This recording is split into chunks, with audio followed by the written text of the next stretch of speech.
Have you ever stood in a doorway and known, before you turned the lamp toward the room, that something in it had been moved, not taken, not broken? Moved a chair set 2 inches off its wear marks in the floor, a cup turned so the handle faced the wrong way, a coat hung on the second peg instead of the first. Have you ever felt your own house look back at you like a stranger wearing a suit cut from your measurements? If you have, then you already understand what a mother in Loyal County, Kentucky, understood on the 12th night of October, in the year 1902, when her 2 missing sons walked up out of the wet dark and stood in her yard, and she looked at them a long time before she said a word. She did not scream. That is the part the neighbors talked about for 40 years afterward. Mercy Pettigrew had been 11 days without sleep, 11 days walking a ridge with a lantern until her boots came apart. And when her boys finally came home, she stood on her own porch step with her hand on the door frame, and she did not run to them. She looked at them.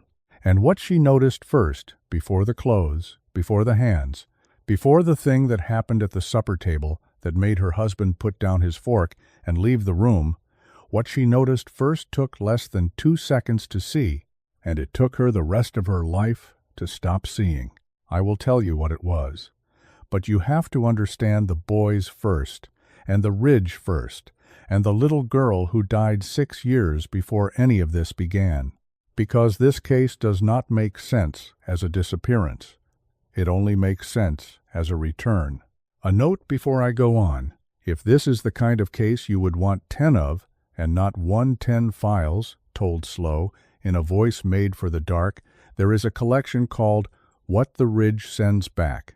10 cases, 4 states, 1867 to 1958, 9 hours end to end, every one of them a family who got something back from high ground and signed for it without reading it. The link is in the description below and pinned to the top of the comments. And before I begin, tell me where you are listening from tonight. Put it in the comments, just the town, or the county, or the country. I want to see how far this one reaches into the dark. And if you have not already, hit subscribe. It is free, and it means the next one finds you. Now then, the Pettigrews lived on the South Fork of Sill Creek in Loyal County, Kentucky, 4.5 miles by wagon road from the store at Frane's Crossing and 11 miles from anything that could be called a town. The house was a 2-room log house with a plank addition that Tobias Pettigrew had built himself in the spring of 1898, chinked with clay and hog hair, with a stone chimney on the north wall and a puncheon floor worn pale in 3 places, in front of the hearth, in front of the wash bench, and in a long oval by the door, where a woman had stood a great many times looking out. Tobias Pettigrew was 38 years old in 1902. He cut timber for the Wycliffe outfit 6 months of the year and farmed the rest, and he had the shoulders of a man who had swung an axe since he was 11 and the quiet of a man who had never once been asked what he thought about anything. He was not unkind. He was the sort of man who kept his kindness in his hands instead of his mouth. He built things. He mended things. When his wife cried, he went outside and split wood until she stopped, and he thought that was a way of helping, and in a certain way it was. Mercy Pettigrew was 34. She had been born Mercy Alt in Carter County, and she had come over the mountain at 19 to marry a man she had met exactly 4 times. She was small, and she had a flat, level way of looking at people that made men uncomfortable and made other women trust her immediately. She could not sing. She said so herself, cheerfully, all her life. She read 3 books over and over, a Bible, a seed catalog, and a water-stained copy of a novel about a lighthouse keeper that she had found in a wagon and never given back. And she had 3 children. The first was Ivy. Ivy Pettigrew was born in the spring of 1890, and she died in the winter of 1896, of diphtheria at 6 years old in 9 days. In the bed by the north wall, I want you to hold on to her, because everything that happens in this case happens because of her, and because she is the smallest and most human thing in it. And because the thing that came down off that ridge understood her better than it should have. Ivy hummed. That is the detail. She hummed with her mouth closed while she worked. A low, buzzing hum with no tune in it at all, the way some children do, and it drove her father to distraction, and her mother never minded it. Mercy said later that she could tell where Ivy was in the house by the hum, the way you can tell where a bee is in a room. Ivy hated buttermilk and would gag on it theatrically. She called her mother Mama Mine, one word, run together, and she called her father Sir because she had heard a grown man do it once and had decided it was correct. And when she was dying, in the 9th night, she asked her mother not to go out of the room, and Mercy did not, for 19 hours, and then Ivy stopped humming. That is the loss. Everything else in this story is a door somebody knocks on. 2 years after Ivy died, in the summer of 1898, Mercy gave birth to twins. Asa Pettigrew came first, at 4:20 in the morning. Amos Pettigrew came 19 minutes later.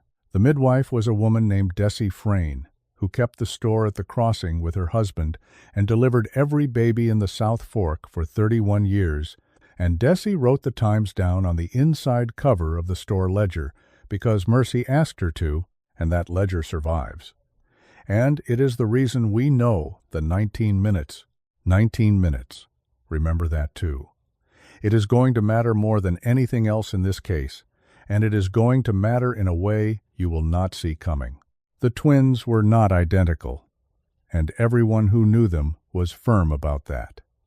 They were what the mountain called near twins, close enough that a stranger would say identical, and a mother would be insulted by it.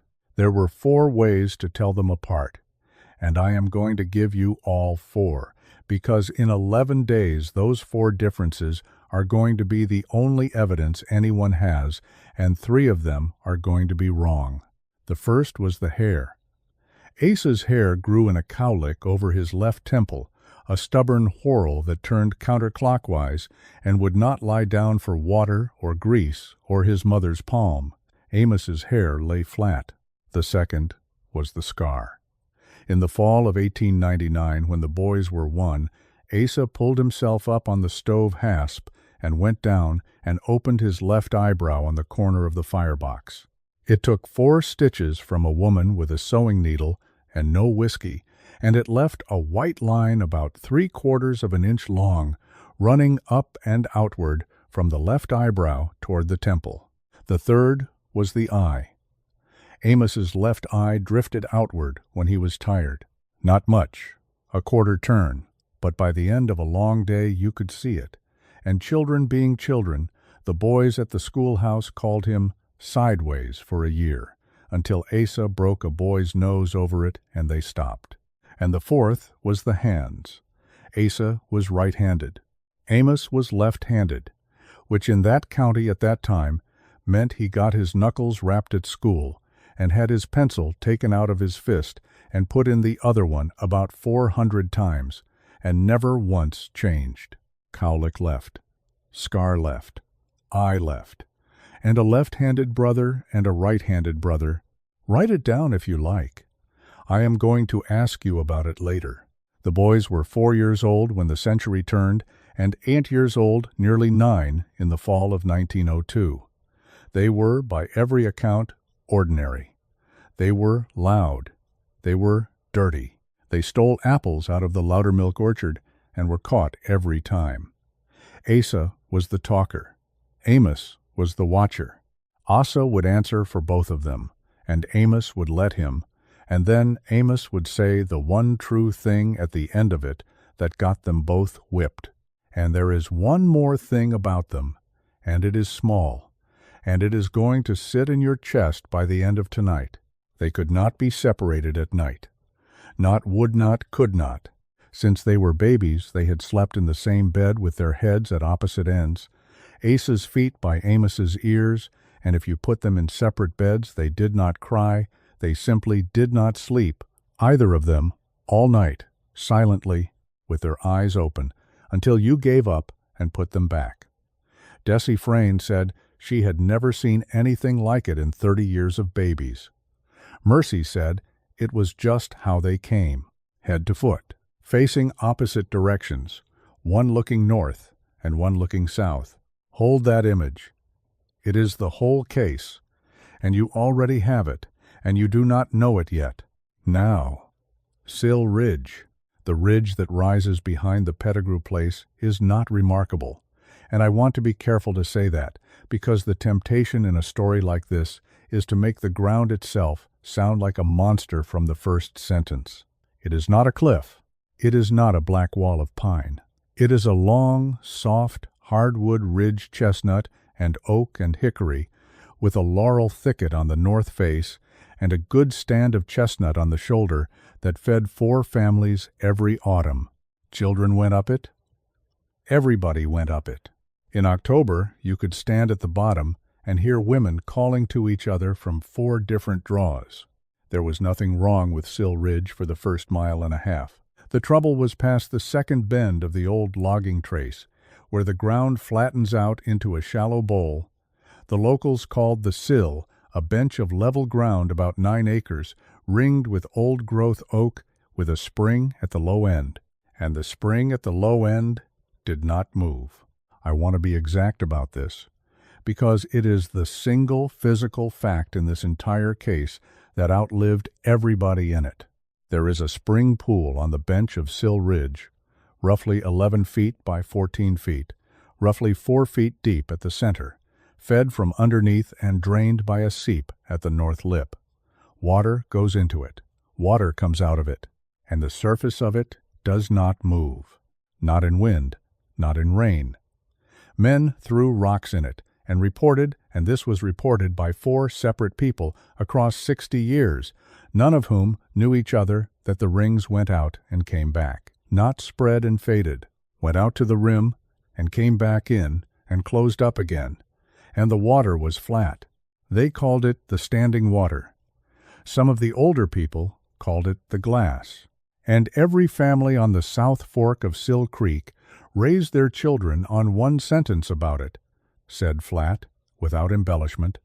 The way you tell a child about a well, you do not look in it, and you do not say your name where it can hear you. That is where the Pettigrew twins went on Saturday, the 4th of October, 1902, at about 9 in the morning, carrying a burlap sack for chestnuts. And that is where the 11 days start.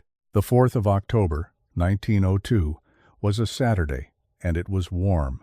That is worth saying, because everything that followed happened in cold, and people remembered the warmth of that first morning the way you remember the last ordinary hour before a telegram. Mercy Pettigrew had risen at 4:30, as she did every day of her life.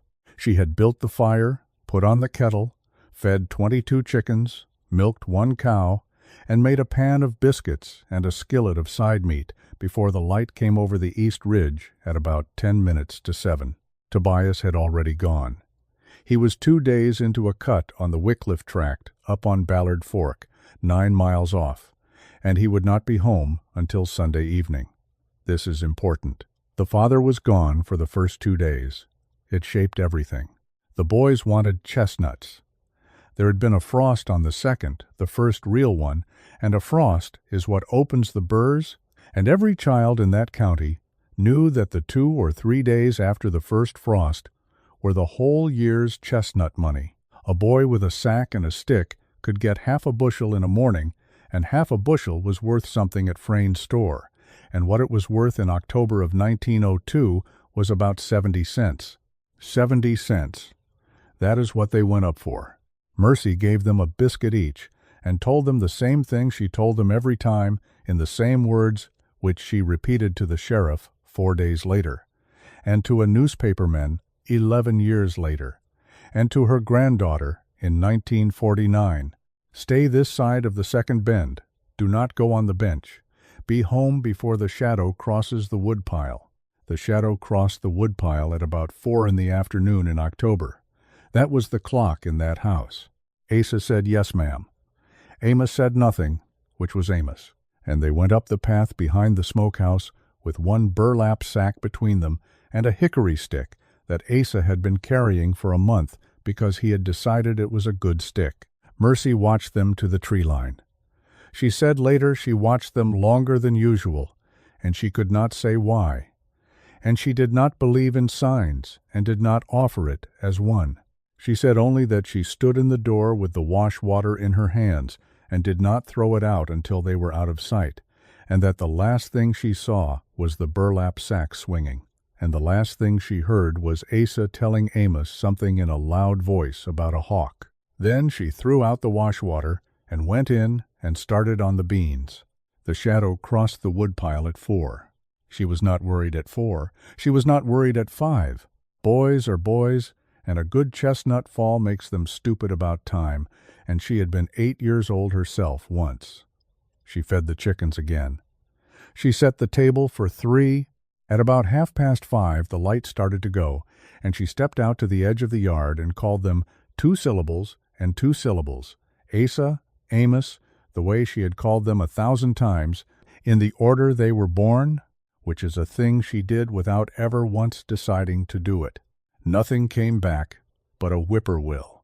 At 6 she walked up to the tree line with a lantern. At 6:30 she was a quarter mile up the trace, calling. At 7 she was at the first bend. And at somewhere around 7:30, in full dark, she was standing at the second bend of the old logging trace with a lantern in her hand, at the place where the ground goes level, and she did not go on.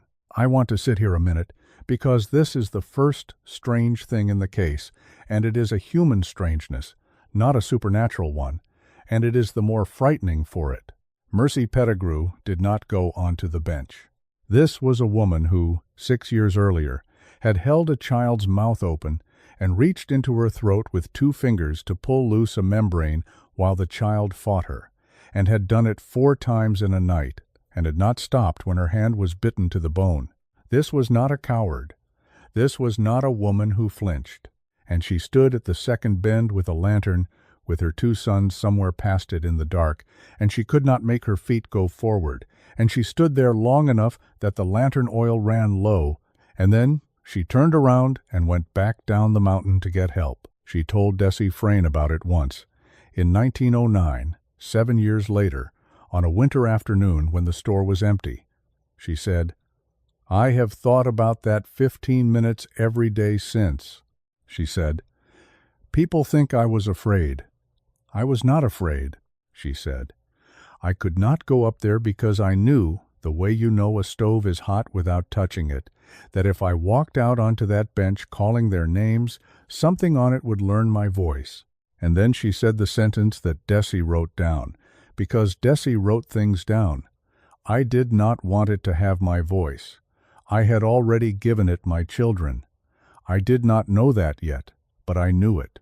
She got to Frayne's Crossing a little after 9 at night, 4.5 miles in the dark on foot, and by 11 there were 9 men on the mountain with lanterns and a dog. The search for the Pettigrew twins ran 11 days, from the night of the 4th of October to the night of the 15th.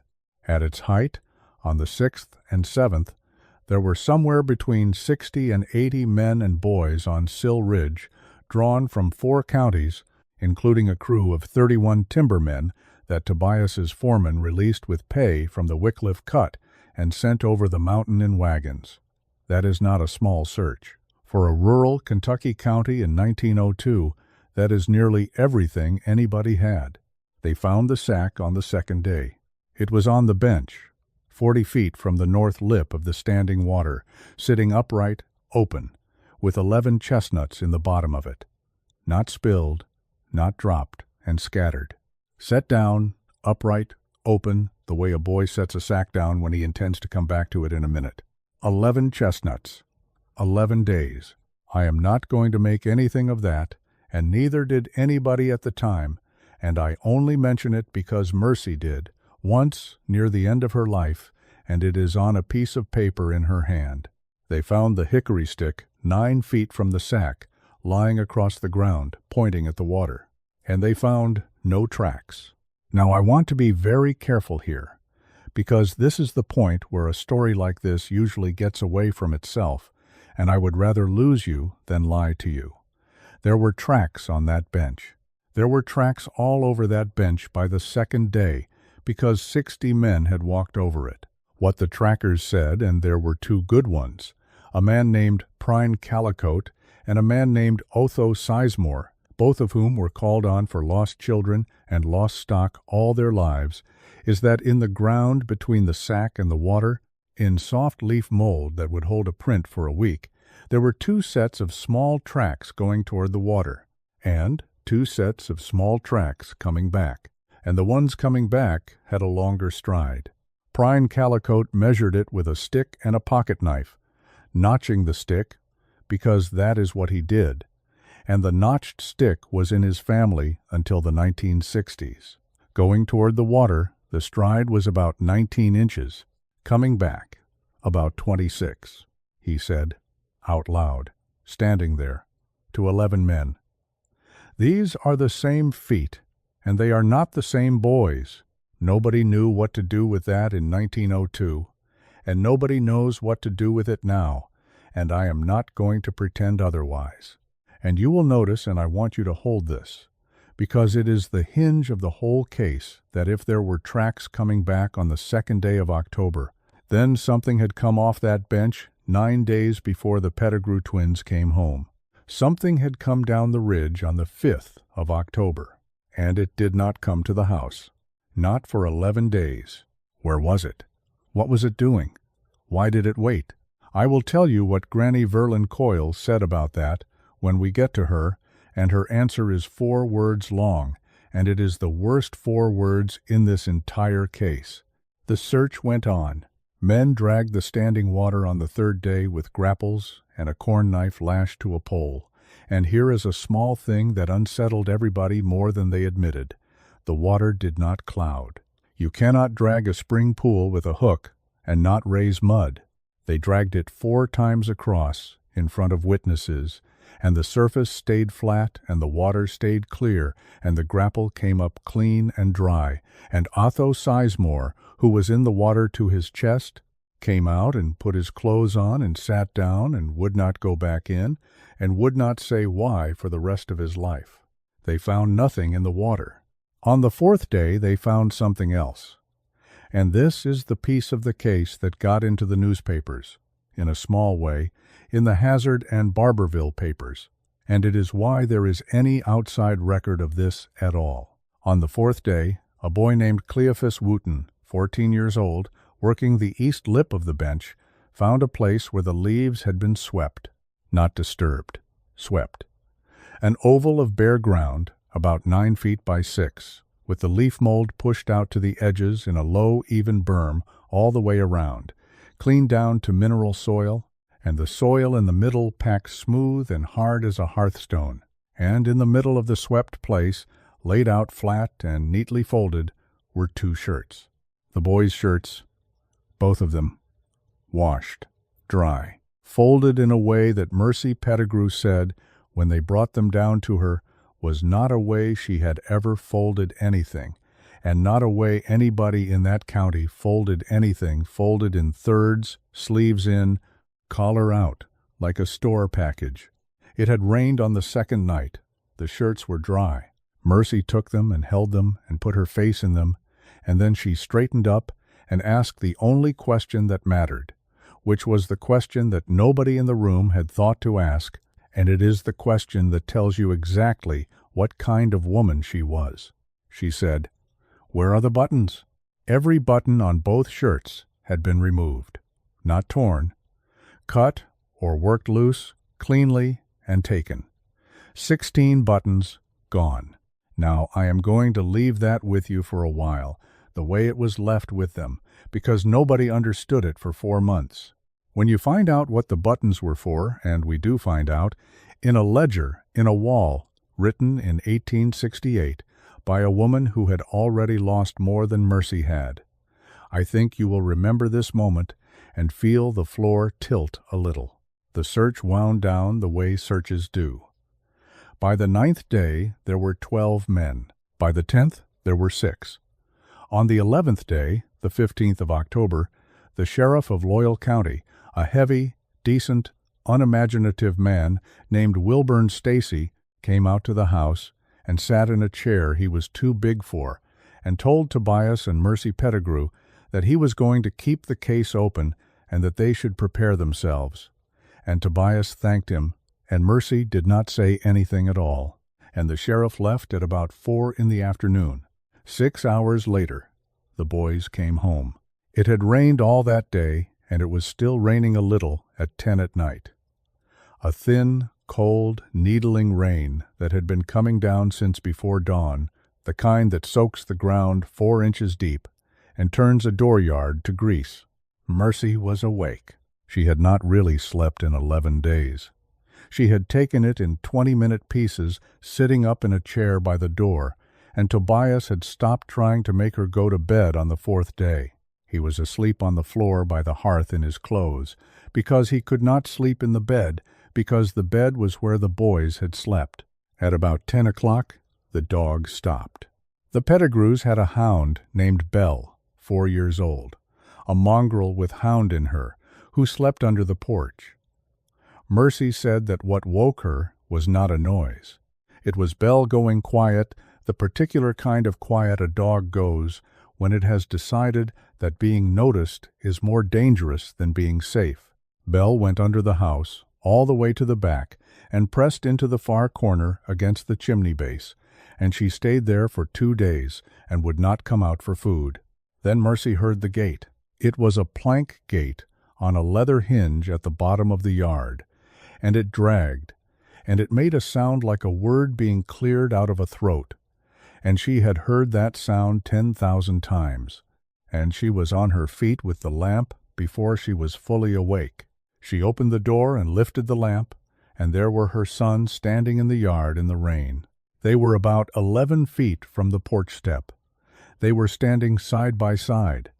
They were facing the house, and this is what she noticed first. They were dry. It had rained all day, and it was raining then, and their hair was dry, and their shirts, new shirts, gray, plain, that she had never seen before and could not later account for, were dry, and the ground was liquid mud, and their feet and their trouser legs were clean. She said afterward, more than once, that this took perhaps a second and a half to see, and that she did not think it, she felt it, the way you feel a wrong note in a hymn before you know which note it was. Rain was falling. It was falling on the roof and on the fence rail and on her own face when she leaned out. It was falling in the yard. It was falling in the space between her and them. It was not falling on them. That is the first thing. That is the answer to the question in the title of this file, and I want to say plainly that everything else in the next 2.5 hours is only the slow working out of what that meant. She did not scream. She stood in the door with the lamp up, and she said, in an ordinary voice, "Asa, Amos," and they both said, "Yes, ma'am," both, together, not one after the other, together, on the same syllable, in the same breath, in 2 voices that were her sons' voices exactly, and Mercy Pettigrew, who had heard those 2 boys speak in the same room every day of their lives for 4 years, had never once heard them speak at the same time in her life. Tobias came off the floor and past her and out into the mud in his sock feet, and he had them both up off the ground before she could put her hand out, and he was making a sound she had never heard him make in 14 years of marriage. And she stood in the doorway and watched her husband hold her sons, and she did not move. And later she was ashamed of that for the rest of her life, and later than that she was not. They came into the house, and in the light, at 4 feet, with the lamp turned all the way up, she looked at them properly. Asa's cowlick was over his right temple. It turned clockwise. The white scar, 3/4 of an inch, ran up and outward from the right eyebrow. Amos, tired to the bone, sat down at the table, and his eye drifted, and it was the right eye. And when Mercy put bread in front of them, Asa picked it up with his left hand, and Amos picked it up with his right. Everything had swapped sides. Not one thing. Not 2 things. Every single asymmetry in both children reversed, precisely, as though you had taken a photograph of two boys and printed it from the wrong side of the plate. Now, I want to slow down here, because this is the exact point where this case either grabs you by the back of the neck or loses you, and if it is going to grab you, I want it to grab you for the right reason, because there is an ordinary explanation, and the family reached for it inside of 10 minutes, and it is the explanation that Tobias Pettigrew held onto with both hands for 4 months. And it is this. It is dark, they are exhausted, the boys look alike, and the parents have simply mixed them up. Asa is Amos, that is all. Grief and lamplight and 11 days of no sleep. And a mother has confused her own children, which happens, and which is nothing. Except the cowlick and the scar were on the same boy, and the drifting eye was on the other boy. If you had simply swapped the names, if the boy they were calling Asa was really Amos, then the boy with the drifting eye would have had no scar, and he did not. He had no scar, and the boy with the cowlick had the scar on the same side as the cowlick, and that was correct. That had always been true. The pairs were right. Cowlick with scar, drifting eye with left-handedness. The pairs had never been separated. The sides had. Both boys, individually, internally consistent, and both boys mirrored. There is no exhaustion and no lamplight that does that. There is no mix-up that does that. Whatever came into that house on the night of the 15th of October, 1902, was two boys built correctly out of the wrong plan. They ate. That is the next thing everyone always wants to know, and yes, they ate. And this is where it starts to get bad in a small domestic way that I think is worse than anything on the ridge. Mercy gave them cold beans and cornbread and buttermilk, because it was what was in the house at 10 at night. They ate the beans. They ate the cornbread. And then, both at once, both boys picked up the buttermilk and drank it straight down. Asa Pettigrew had, all his life, refused buttermilk. Not disliked. Refused absolutely, with a stubbornness that had cost him 3 whippings. His sister Ivy had refused it before him, and he had copied her when he was 3, and then it had become simply who he was. He drank it in one go, and he set the cup down, and he said, "It is good." And Mercy, and I want you to hear how quiet this is, Mercy said, "Since when?" And Asa looked up at her with her son's face and said, "Since always, Mama." Mama, not Mama mine. That was Ivy's word, and I am not going to pretend it was ever the twins' word. It was not. That is not the tell. The tell is smaller, and it is worse. The twins called her Mommy. Both of them. Always. Every child on the South Fork called their mother Mommy in that county in that decade, and Mercy had never in her life been called Mama by either of those boys, and she had been called Mama by exactly one person in the world, and that person had been dead for 6 years. She heard it. She did not react. That is the woman we are dealing with. Understand her now, because the next 4 months are going to require her to be the most steady human being in this entire account. Alone, in her own house, with no one on her side. She put them to bed. She put them in the bed by the north wall, the same bed, and they got in. And they lay down, and they arranged themselves, head to head, both facing the same way, both looking at the door. For 9 years those 2 boys had slept head to foot, feet to ears, facing opposite directions, and had been physically unable to sleep any other way. Mercy stood in the dark of her own kitchen and looked through the doorway at 2 boys lying head to head like a pair of matched spoons in a drawer. Both faces turned to the door, and she watched them for a long time. They did not close their eyes. She watched them until about 2 in the morning, and their eyes were open the entire time, and they did not blink in any rhythm she could see, and they did not look at her. They looked at the door. At around 2, she went and sat by the hearth, and Tobias, awake, said the first thing he had said in an hour. He said, "Come to bed." And she said, "Toby, look at their hair." And Tobias Pettigrew, who had spent 11 days on that ridge and had lost 4 pounds a week and had aged 5 years, said, in the flat voice of a man who has decided something, "I do not care." And she said, "I am telling you something is wrong with them." And he said, and Desi Frayne had this from Mercy in 1909, word for word. And it is the saddest line in this case. "They came back, Mercy. Whatever came back, it came back. Let it be. Whatever came back." He knew. That is what I want you to take out of this. Tobias Pettigrew was not a fool, and he was not blind. And in the first 3 hours he came within one sentence of saying the true thing out loud, and then he chose. He chose deliberately, with his eyes open, to have sons instead of the truth.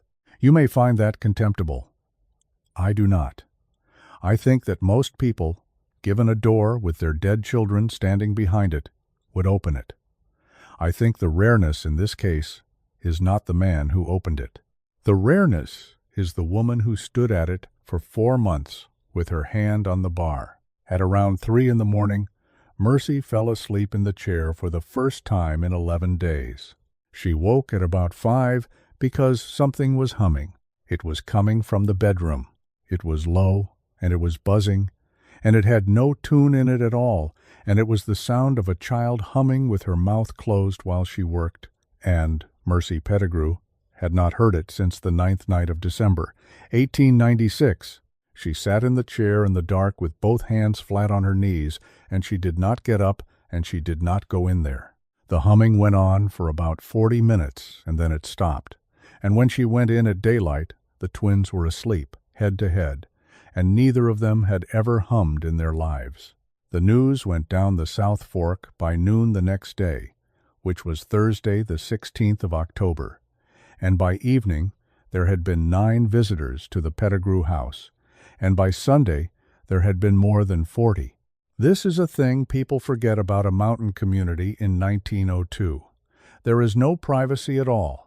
A recovery like that was the biggest thing that had happened in Loyal County in a decade, and people came in wagons from as far as Buckhorn to stand in the yard and shake Tobias Pettigrew's hand and look at the boys. And here is the first strange thing about those 4 days of visitors. And it comes from a dozen different people, and none of them thought it was strange at the time. Everybody who came commented on how good the boys looked. 11 days. 2 8-year-old boys, missing 11 days in October on a mountain, and when they came home, they were not scratched, not sunburned, not bitten, not thin, not one bramble scratch, not one tick, not one chigger bite in a Kentucky October on 2 children who had supposedly been sleeping in leaves for a week and a half. Their fingernails were clean and trimmed square. Their hair was cut, and I mean cut, evenly, both of them, about a ½ inch shorter than it had been on the 4th. Somebody had cut their hair. Everybody said, "Isn't the Lord good?" Everybody said, "They must have found a cave and a spring." Everybody said, "That Wooten boy said he heard them calling from the north face on the 7th, I told you." Nobody said the obvious thing, which is that 2 children who have been fed, washed, groomed, dressed in new clothing and returned to their doorstep have not been lost. They have been kept. Mercy said it. She said it once, on the Sunday, to a preacher named Harlan Sowards, who had ridden 11 miles to give thanks in her front room, and he told her that grief takes people in strange ways and that she should pray on it, and he ate 2 pieces of her pie and left. That was Sunday, the 19th. On Monday, she walked to Frayne's Crossing. She walked 4½ miles with a basket she did not need to fill, and she went into the store, and she waited 2 hours until it was empty, and Desi's husband, Ransom, had gone out to the shed, and then she told Desi Frayne everything, in order, flat, without weeping, in about 11 minutes. Desi Frayne was 53 years old. She had caught both of those babies with her own hands at 20 past 4 and 19 minutes past. She had written the times in the ledger. She had buried a daughter of her own, and she had lived on the South Fork all her life, and she knew every story on that ridge, and she had never once repeated a single one of them on purpose. She listened to the whole thing without interrupting. Then she went and shut the front door of her own store in the middle of a Monday, which she did not do, and she came back and sat down across from Mercy and put both hands flat on the counter. And she said, "I am going to tell you 3 things, and then I am not going to speak of this again. Not to you, not to Ransom, not to anybody. And if you come in here next week and start it up, I will talk about the weather until you stop. Do you understand me?" Mercy said she understood. "The first thing," Desi said, "is that you do not tell them what you know. Not with your mouth and not with your face. Whatever is in your house, it is learning. It has been learning for 11 days, and it is not finished. Everything you show it, it keeps. If it finds out that you can tell, it will change what it does so that you cannot tell any more. Right now, it does not know that you know. That is the only thing you have got. Do not spend it." Mercy said, "All right." "The second thing," Desi said, "is that you do not let them see themselves. No looking glass, no window with dark behind it, no still water, not a washpan set down, not a bucket left standing, not a puddle in the yard, if you can help it. If it sees itself, it will fix itself, and once it is fixed, you will never know it again, and neither will anybody else, ever." And Mercy, who was a practical woman, said, "Why would it not have already fixed itself? It has had 11 days and a whole mountain of water." And Desi said, "Because the only still water up there is the standing water, and the standing water does not show it what is. It shows it what it come from." Then she was quiet a minute, and then she gave the third thing, and the third thing is the one that ran Mercy Pettigrew's life for 51 years. "The third thing," Desi said, "is this. Every night, at your door, before you bar it, you say their names out loud. Asa, Amos, in that order, the born order, out loud, and you wait, and you make them answer. One, and then the other, in that order. Asa first, Amos second, 19 minutes apart, in that order. The way they came into the world." Mercy said, "Why?" And Desi Frayne said, "Because a thing that is made backwards has to come back the way it went. It cannot help it. It will answer the second name first. It will fight it, and it will get better at it. And the night it answers in the right order without stumbling is the night you take your children and you leave that hollow and you do not go back for anything, not for money, not for clothes, not for your mother's dishes. Do you hear me? The day it stops failing is the day you run. That is the ritual. 2 names in a dark doorway. It sounds like nothing. It sounds like a woman soothing herself. I want you to notice what it actually is, because it is elegant and it is horrible. It is not a ward. It is not protection. It does not keep anything out, and it does not hurt anything. It is a test. It is a woman standing at a door every single night for 4 months, running an experiment on her own children, waiting to see how much better they have gotten. It is a clock counting down, and she has to wind it herself every night with her own mouth. Mercy walked home. She got there a little before dark, and that night, at the door, with the bar in her hand and Tobias watching her from the table with an expression she did not turn around to look at, she said into the dark room, "Asa, Amos." And there was a pause of about 2 seconds, and Amos said, "Yes, ma'am."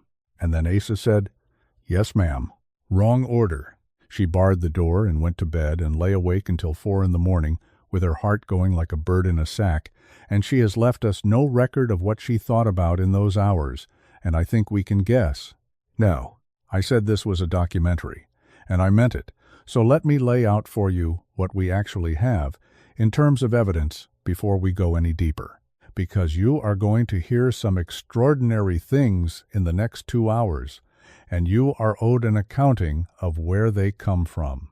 We have the Frayne Store Ledger, 1891 to 1922, with the birth times inside the cover and with Desi Frayne's habit of writing 3 or 4 lines of the day's news on the back pages, a habit that gives us dated, contemporaneous entries for the 4th, the 15th, the 20th of October, and for 11 other days across that winter. We have the Loyal County Sheriff's Daybook, which is thin but which exists, including Wilburn Stacy's entry on the 15th, and a second entry in February of 1903 that we will come to and that will make the hair on your arms stand up. We have 2 newspaper items, one in October and one in March. We have a school attendance register from the Sill Creek one-room school kept by a teacher named Ottilie Vance, who was 22 years old that year, and who was, in my opinion, the single most reliable witness in this entire case, and whose register contains a column of notes that no teacher has any business writing. We have the ledger found in the wall of the Springhouse, written between 1867 and 1869 by a woman named Cordelia Alt, which is the document at the center of this whole thing. And we have Mercy Pettigrew herself, in the form of a long letter written in 1941 to a folklorist from the State University who was collecting ballads and got something else instead, and a shorter statement she gave to her granddaughter Ruth Ann in 1949, and a folded page found among her effects in 1953. That is not nothing. For a case like this, that is more than we usually get. Here is what the school register says. The twins went back to school on Monday, the 27th of October, 12 days after they came home, over Mercy's objection and at Tobias's insistence, because a boy who does not go to school gets talked about. Ottilie Vance had taught Asa and Amos Pettigrew for 2 years. She had 29 pupils in one room, ages 6 to 16, and she wrote her notes in a narrow column on the right side of the register in pencil, and most of the notes say things like absent, corn, or absent, sick, or whipped for fighting.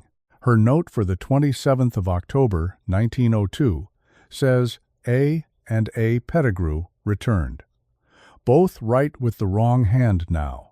Both write well. Both write well. Amos Pettigrew was left-handed and had been beaten for it for 2 years and wrote like a chicken walking in ink. Asa was right-handed and wrote a clean, careful hand, because he was the sort of boy who wanted to be told he did a thing well. They came back, and each of them wrote with the opposite hand, immediately, without practice, without complaint, and both wrote a clean, careful hand. And here is the detail that a 22-year-old schoolteacher noticed in 1902 and wrote down in a pencil column, and that nobody else in this case noticed for 50 years, and that I think about more than anything else in this file. Her note for the 3rd of November says, A. Pettigrew's slate. He does his figures right to left. Sums come out correct. Right to left and correct. She kept those slates. She showed one to a man in 1938. It is described in his notes as an 8-year-old boy's addition, worked from the rightmost column to the left in the ordinary way, but with the digits themselves formed backward, so that the whole slate read as though seen in a looking-glass, and the totals, when the slate was held up to a window and read through the back, were right. She asked him about it once. She wrote that down too. She said, Asa, why do you write that way? And the boy said, without looking up, Because it is how I see it, ma'am. And then he said the thing that made Ottilie Vance, a rational young woman with a teaching certificate, put her pencil down. He said, Do you not see it that way? Which one of us is turned around, do you reckon? November came in cold that year. There was a hard freeze on the 8th and snow on the 20th, early for that country, and by the first week of December, the South Fork of Sill Creek had ice in the slack water, and the ground rang under a boot. And in that house, through that cold, a woman kept a list. We know she kept a list because she describes it in the 1941 letter, and because 2 of the items on it are corroborated by other people. She kept it in her head, not on paper, because she was afraid of paper. She said, "I did not write anything down for 11 years. I did not want there to be anything in my hand for them to read. Here is what was on the list by Christmas. 1. The boys did not get cold. Not that they were tough. Mountain children were tough. That was not remarkable. What was remarkable was that they did not respond to cold at all. They did not shiver. They did not put their hands under their arms. They did not crowd the fire. On a morning in December, when the water in the pail by the door had a half-inch of ice on it, both boys got up and went out in their shirt sleeves to the woodpile, and came back with an armload each, and never mentioned it. And when Mercy said, "Put your coats on," both of them said, "Yes, ma'am," and put their coats on, and Mercy noticed she could not stop noticing that they buttoned them from the bottom up. 2. They never turned their backs to a door. Not once. In 4 months. In a house with 2 doors and 3 windows, those boys arranged themselves, constantly and without discussion, so that they were facing an opening. If you moved a chair, they moved. If you sat one of them down with his back to the door, he would eat about 4 bites and then get up to fetch something and come back and sit somewhere else. Mercy tested it 11 times. 11 times it worked. She thought at first it was fear. She thought they were watching for something. She decided later, and this is in the letter, and it chilled me, that they were not watching for something. They were being watched, and they were keeping themselves where they could be seen, she wrote. They were not afraid of the door. They were reporting to it. 3. They did not dream. Both boys slept, head to head, facing the door, and did not move all night, not a twitch. Mercy sat up and watched them for whole nights in December, and she said that in 4 months she never saw either one of them so much as roll over, and that they woke at the same instant every morning at about 10 minutes to 6, both at once, eyes open, no stretching, no yawning, like 2 lamps being lit off one match. 4. The hum. It came about twice a week, always between 4 and 5 in the morning, always from the bedroom, always the same closed mouth buzzing with no tune in it, and it always went on for something between 30 and 50 minutes, and then stopped. She never once went in during it. Not one time in 4 months. She sat in the chair by the hearth with her hands on her knees, and she waited it out, and in the letter, 40 years later, she wrote 1 line about that. And it is the line in this entire case that I would take out if I could, because I do not like carrying it. I did not go in, because I was afraid that if I went in, it would be her. 5. And this one is Tobias's. And it is the reason a man who had decided not to know began, slowly, over that winter, to know. The tools. Tobias Pettigrew kept his tools on a wall in the addition, on pegs, in an order he had established over 9 years, and never thought about axe, broadaxe, froe, adze, 2 augers, draw-knife, hammer, left to right, in that order, at that height, because that is how a right-handed man reaches for things. Sometime in the middle of November, he came in one evening and stopped in the doorway of the addition and stood there for a while. The tools were in the same order, right to left. Nobody had asked to have them moved. Nobody mentioned moving them. They were hung correctly, on the correct pegs, at the correct heights, with the same spacing, the exact same wall, reversed. And Tobias Pettigrew stood there in the cold with his hat in his hand and looked at the wall of his own shop for what his wife estimated at 10 minutes, and then he came in to supper and did not say anything about it, and did not put them back. He never put them back. They stayed reversed the rest of the time that family lived in that house, and Mercy, who saw everything, understood exactly what that meant and never said a word about it, because saying a word would have made him defend it. There is a kind of horror in that marriage that has nothing supernatural in it at all. 2 people at a table, both knowing, neither able to be the first one to say it, for 4 months, through a winter, in 2 rooms. Now, let me tell you about the 6th thing on the list, because the 6th thing is the one that broke the quiet. Mercy Pettigrew had, in her whole house, exactly one looking-glass.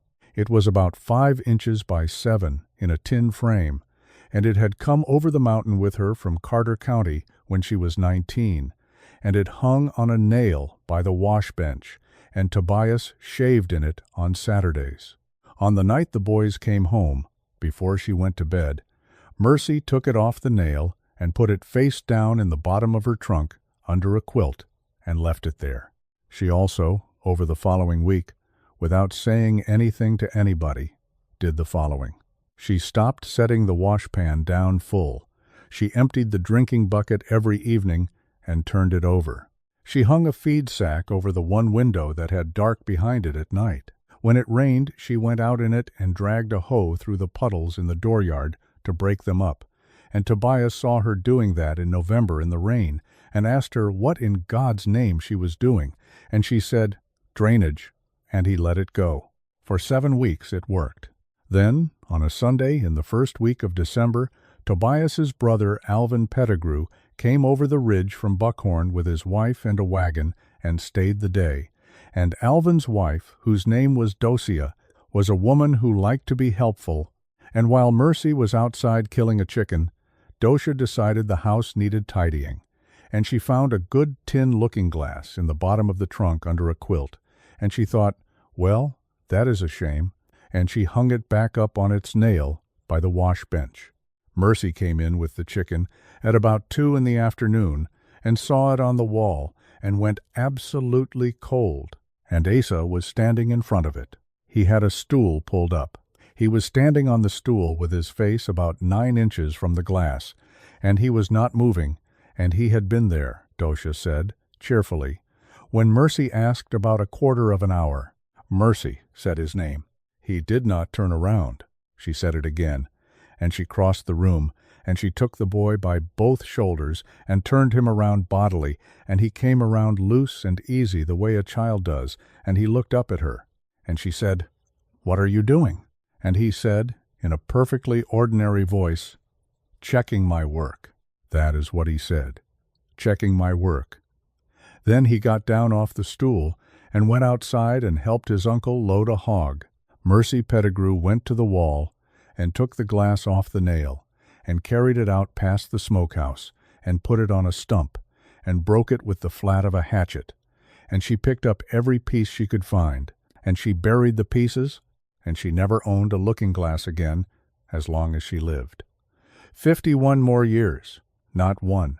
Now I want to tell you why that mattered, because in the middle of December, about 10 days later, something changed in that house, and everyone in it felt it, and Mercy always dated it to the mirror. The boys got better.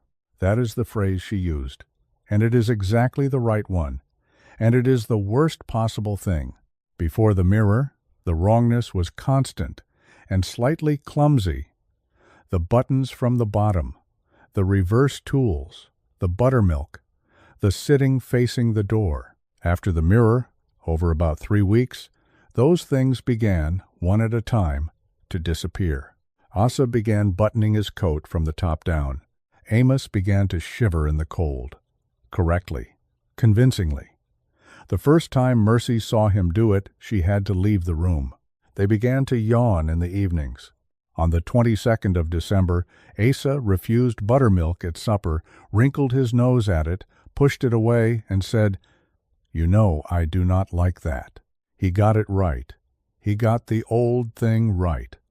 And when Mercy looked at him, he was looking at her.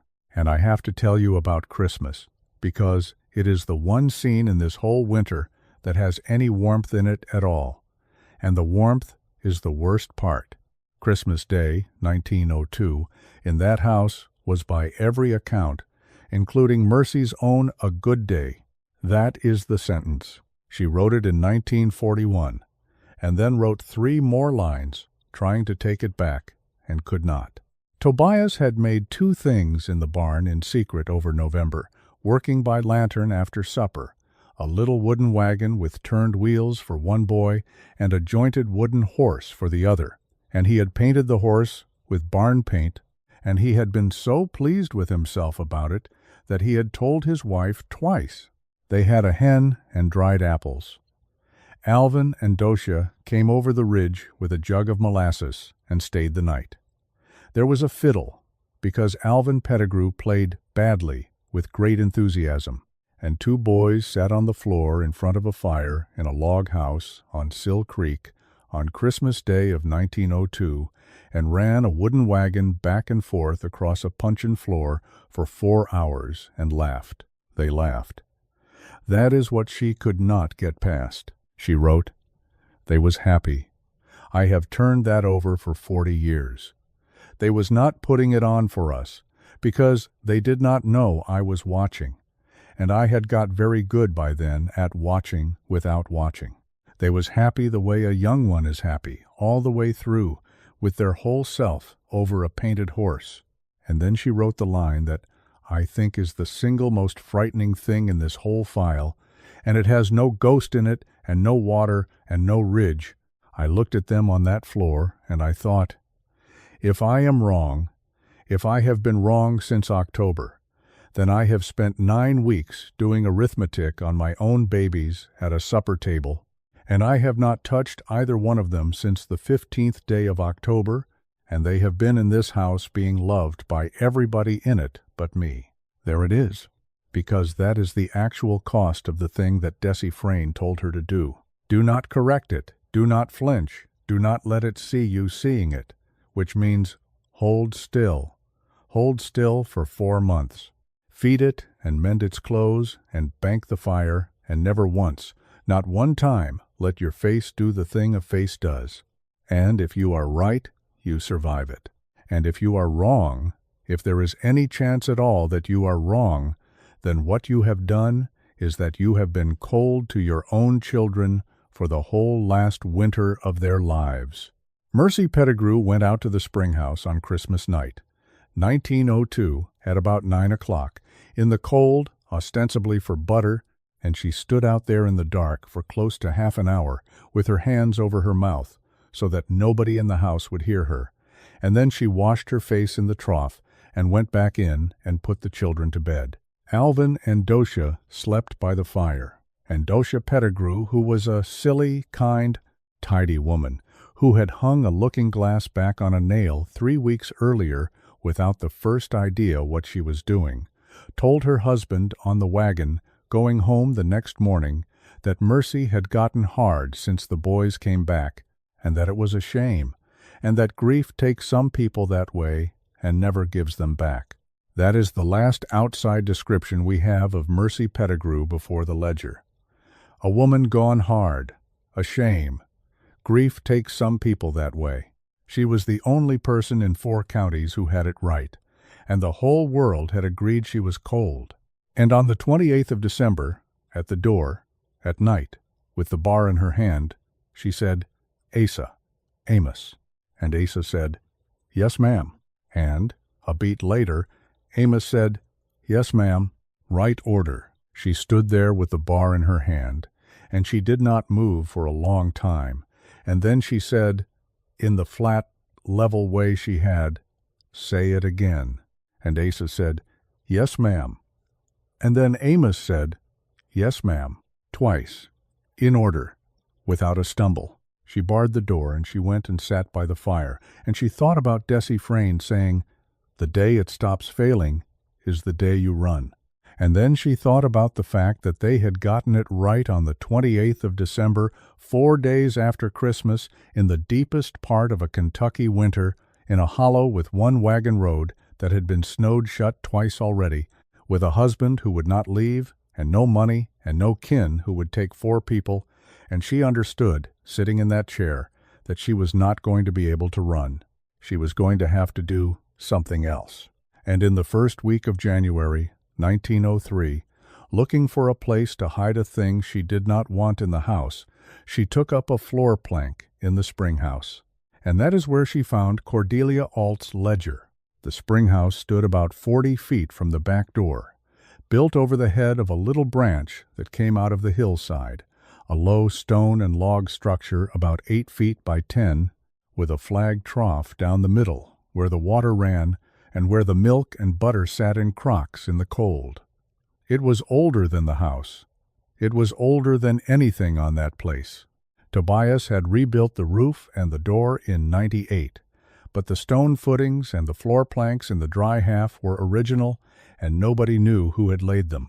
Mercy went out there on the 4th of January with a hatchet and a thing she wanted to hide. I should tell you what the thing was, because it says something about where she had gotten to by the 4th of January, 1903. It was a paring knife. Non. She had taken to carrying one, and she had begun to be afraid of the fact that she carried one, and she wanted it out of the house and somewhere she could get it. That is the sentence. That is, a mother in a 2-room house in January, walking out to the spring house with a knife she does not want in the same building as her children. She pried up the second plank from the north wall because it was loose and had always been loose, and underneath, in the dry gravel between the joists, there was a tin box about the size of a Bible with a wire hasp. Inside the tin box there was a folded cloth, and inside the cloth there was a bound ledger, about 6 inches by 8, with a marbled cover and a broken spine, filled front to back in a small, slanted, entirely legible hand, in iron gall ink gone brown, and on the flyleaf, in the same hand, it said, Cordelia Alt, Sill Creek, begun the 9th day of April, 1867. Alt. Mercy Pettigrew was born Mercy Alt, of Carter County, and she sat down on the floor of her own spring house in January in the cold with her mother's family name in her hands, and she did not go back in that house for 3 hours. Now this ledger. Let me be careful with it, because it is the single most important object in this case, and there are things about it that we do not know, and I am not going to invent them for you. We know it existed, because Mercy quotes it at length in the 1941 letter, 16 passages, some of them long, and because her granddaughter Ruth Ann saw it and handled it in the 1940s and described the physical object independently. We know roughly what became of it, and I will tell you at the end, and it is not satisfying. We do not know exactly who Cordelia Alt was in relation to Mercy. Mercy believed she was her father's aunt, her great-aunt, a woman who had married onto Sill Creek in the 1850s and had never been spoken of. She wrote, "They did not say her name in our house. I did not know there had ever been Alts on the South Fork. I had lived 4 miles from her spring house for 15 years, and nobody in my family thought to tell me. Hold that. There is a reason nobody told her. We will get to it, and it is not what you think. Here is the ledger, in Cordelia Alt's own words, as Mercy copied them out in 1941, and I am going to read them to you the way you would have read them on a spring house floor in January. The 9th day of April, 1867. I begin this because Wesley says I must have something to do with my hands and my head both, or I will go on the way I have been going. He is a good man and a stupid one. What I have to do with my hands is bury a child, and what I have to do with my head is not think about the manner of it, and no ledger will help either. But I will keep it. He asked so little of me these 9 years. The 11th day of April. Our Hessie was 6 years and 4 months.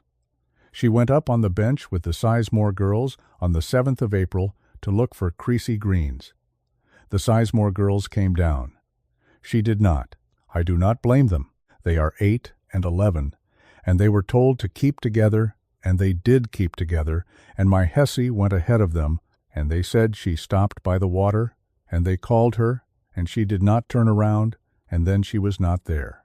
Both of them said the same thing without being made to. They said she did not turn around.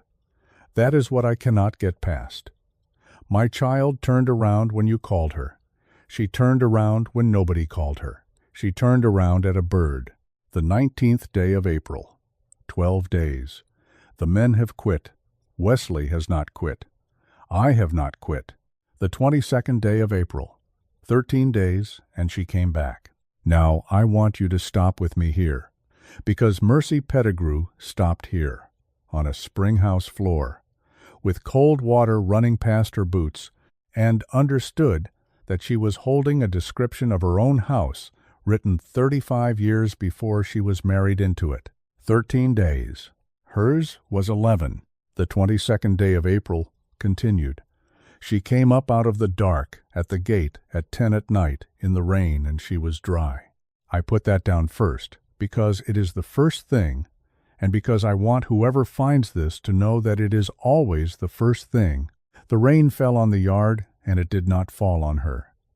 She stood 11 foot from the step, and she looked at the house, and I stood in the door with the lamp, and I did not go to her. Wesley went to her. Mercy read that line, on the floor, 35 years and 8 months after it was written, having lived it 11 weeks before. She stood 11 foot from the step. Cordelia Alt measured it. Mercy Pettigrew measured it. 2 women, 2 generations apart, both in a doorway with a lamp, both noticing that the thing in the yard had stopped at a particular distance and had not come nearer until it was fetched. That is not a coincidence in a folk tale.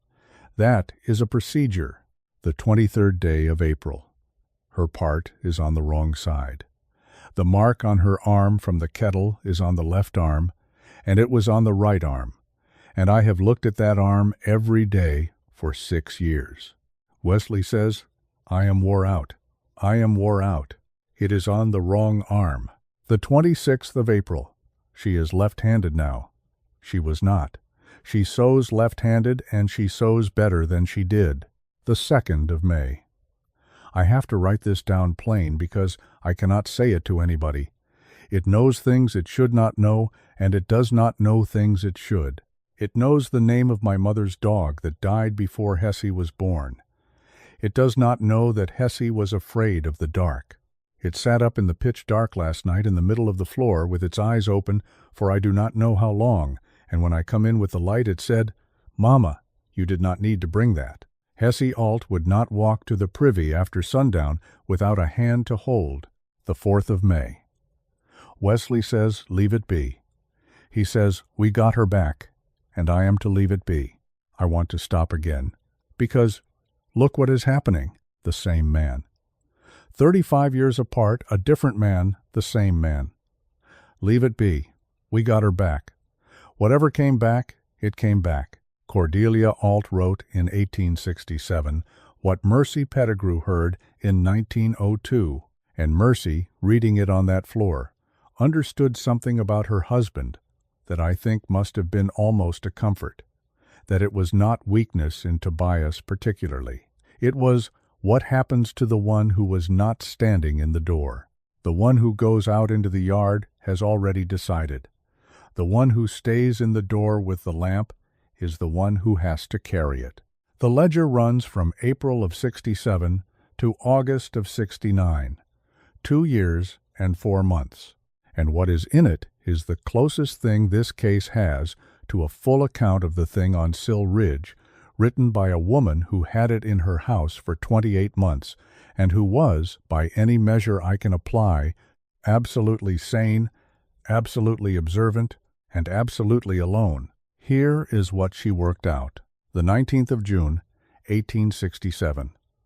I have got a way to think about it that lets me sleep an hour. Think of a window at night with a lamp behind you. You see the yard, and you see yourself in the same glass at the same time, and you cannot tell where the one leaves off. Now suppose the yard has been looking in at you for 100 years, at you and your mother and her mother, and all it has ever seen is what the glass shows it, and the glass shows everything the wrong way round. It is not wicked.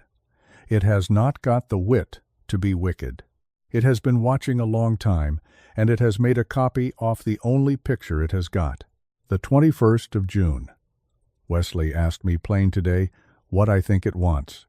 I said, I do not think it wants. I think it does. A wasp does not want your porch rafter. The 9th of July. I asked it where it had been. It said, in the same place, Mama. I asked it what the place was like, and it said, it is like here. I asked how it was different, and it looked at me a good while, and it said, Here you are, all facing out.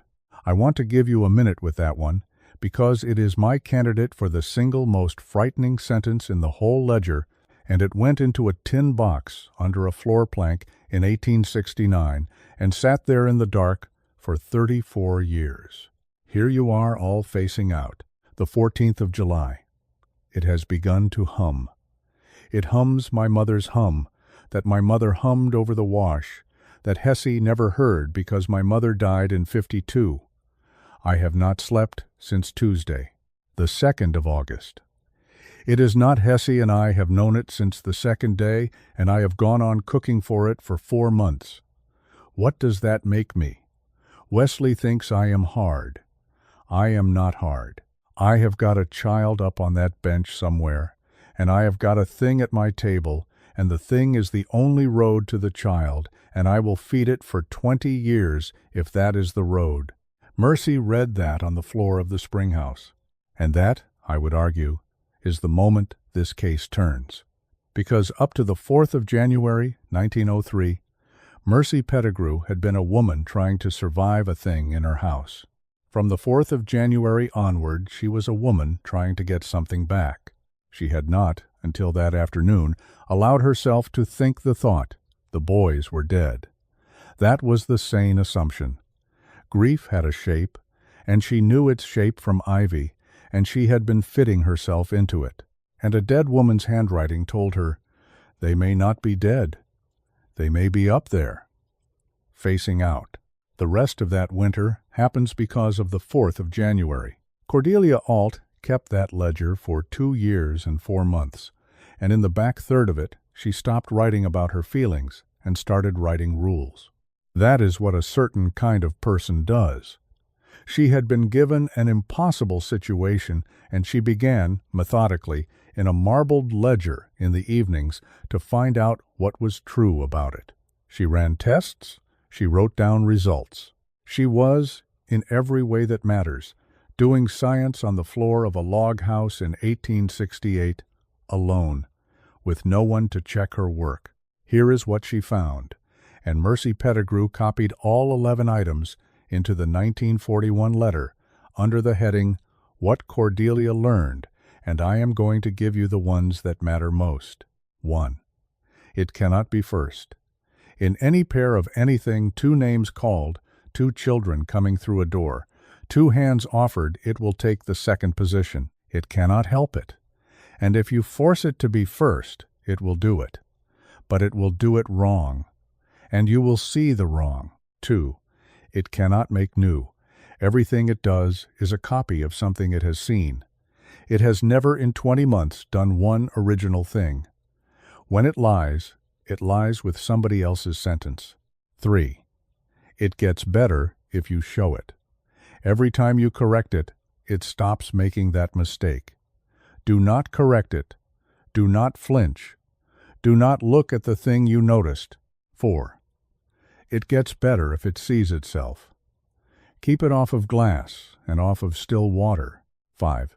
It does not like being counted. Cordelia does not explain this, and I wish to God she had. The entry reads, in full, It does not like to be counted.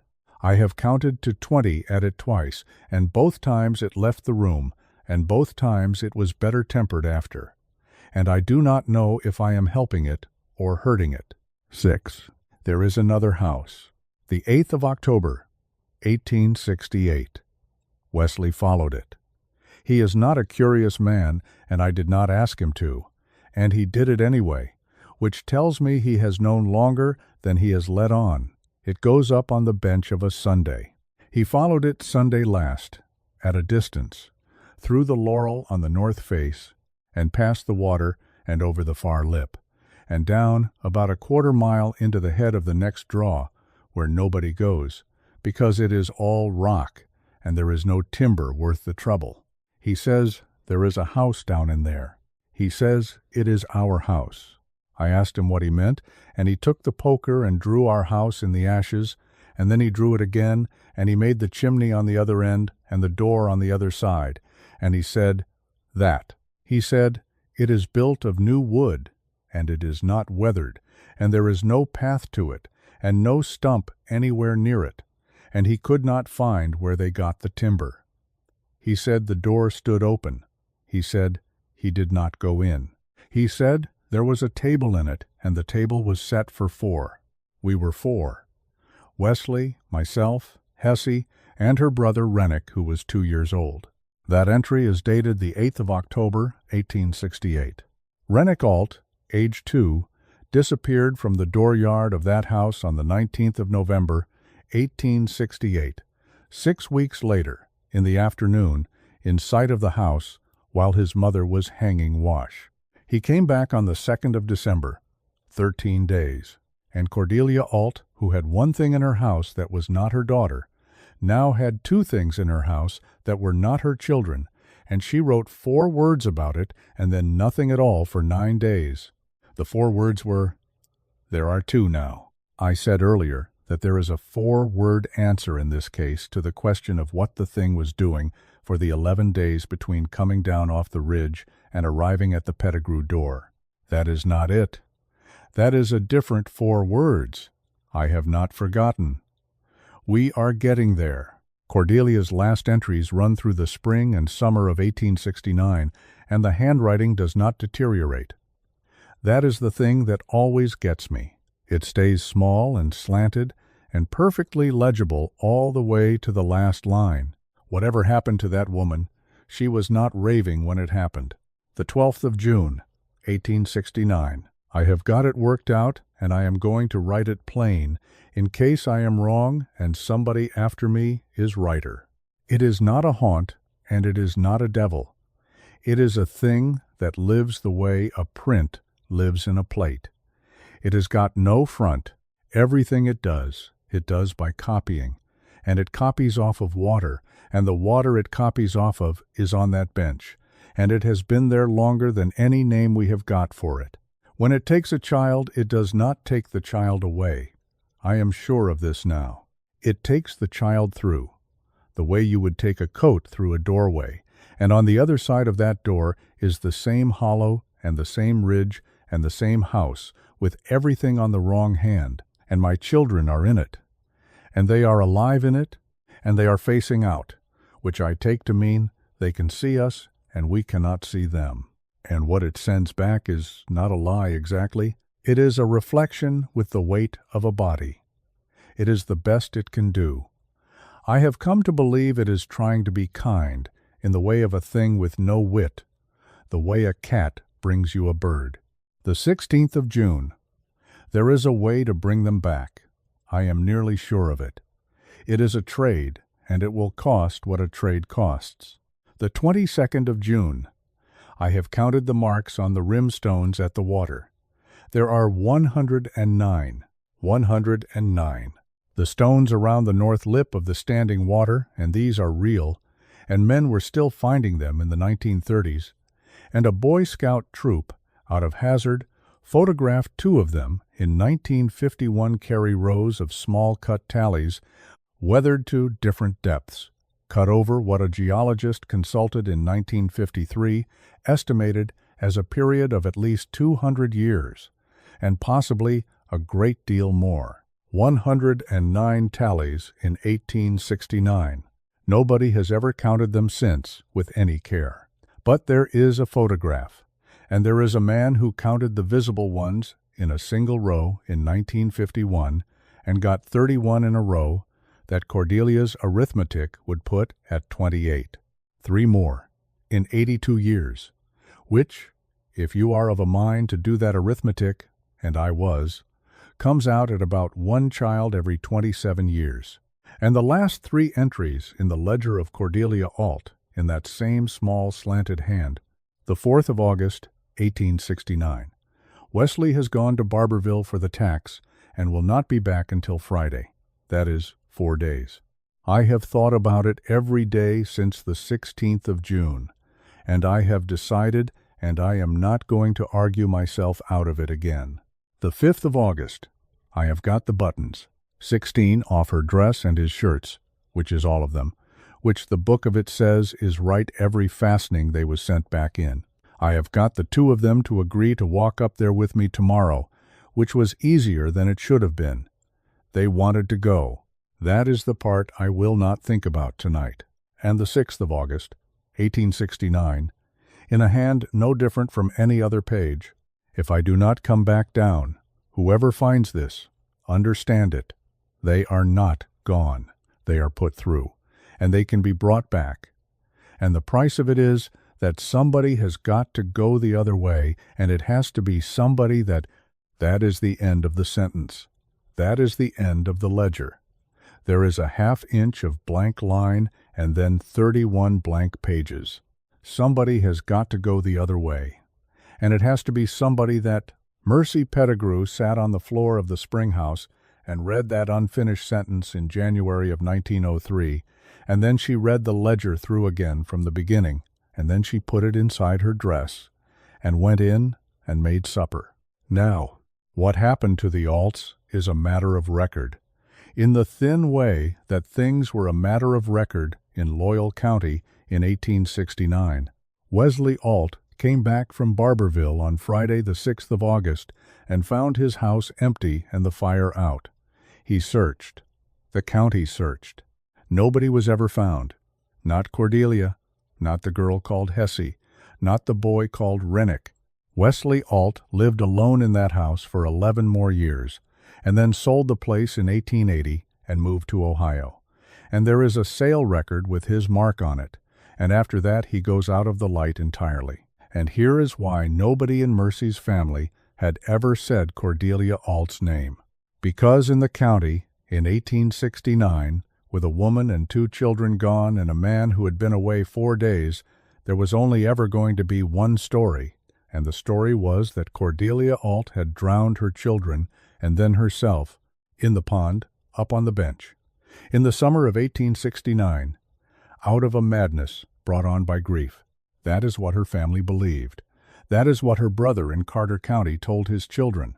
That is why an Alt girl could grow up 30 miles away and marry onto Sill Creek and never once be told that her people had been there before. Because there is no story a family buries deeper than a woman who did that, and no story they bury it under except silence. Mercy Pettigrew was the first person in 34 years to read that woman's own account of herself. She wrote in 1941, "They called her a murderess for 50 years, and she was a woman doing arithmetic in a ledger by a candle, and she got further with it than I did. I would like that put down somewhere. That is most of why I am writing to you at all.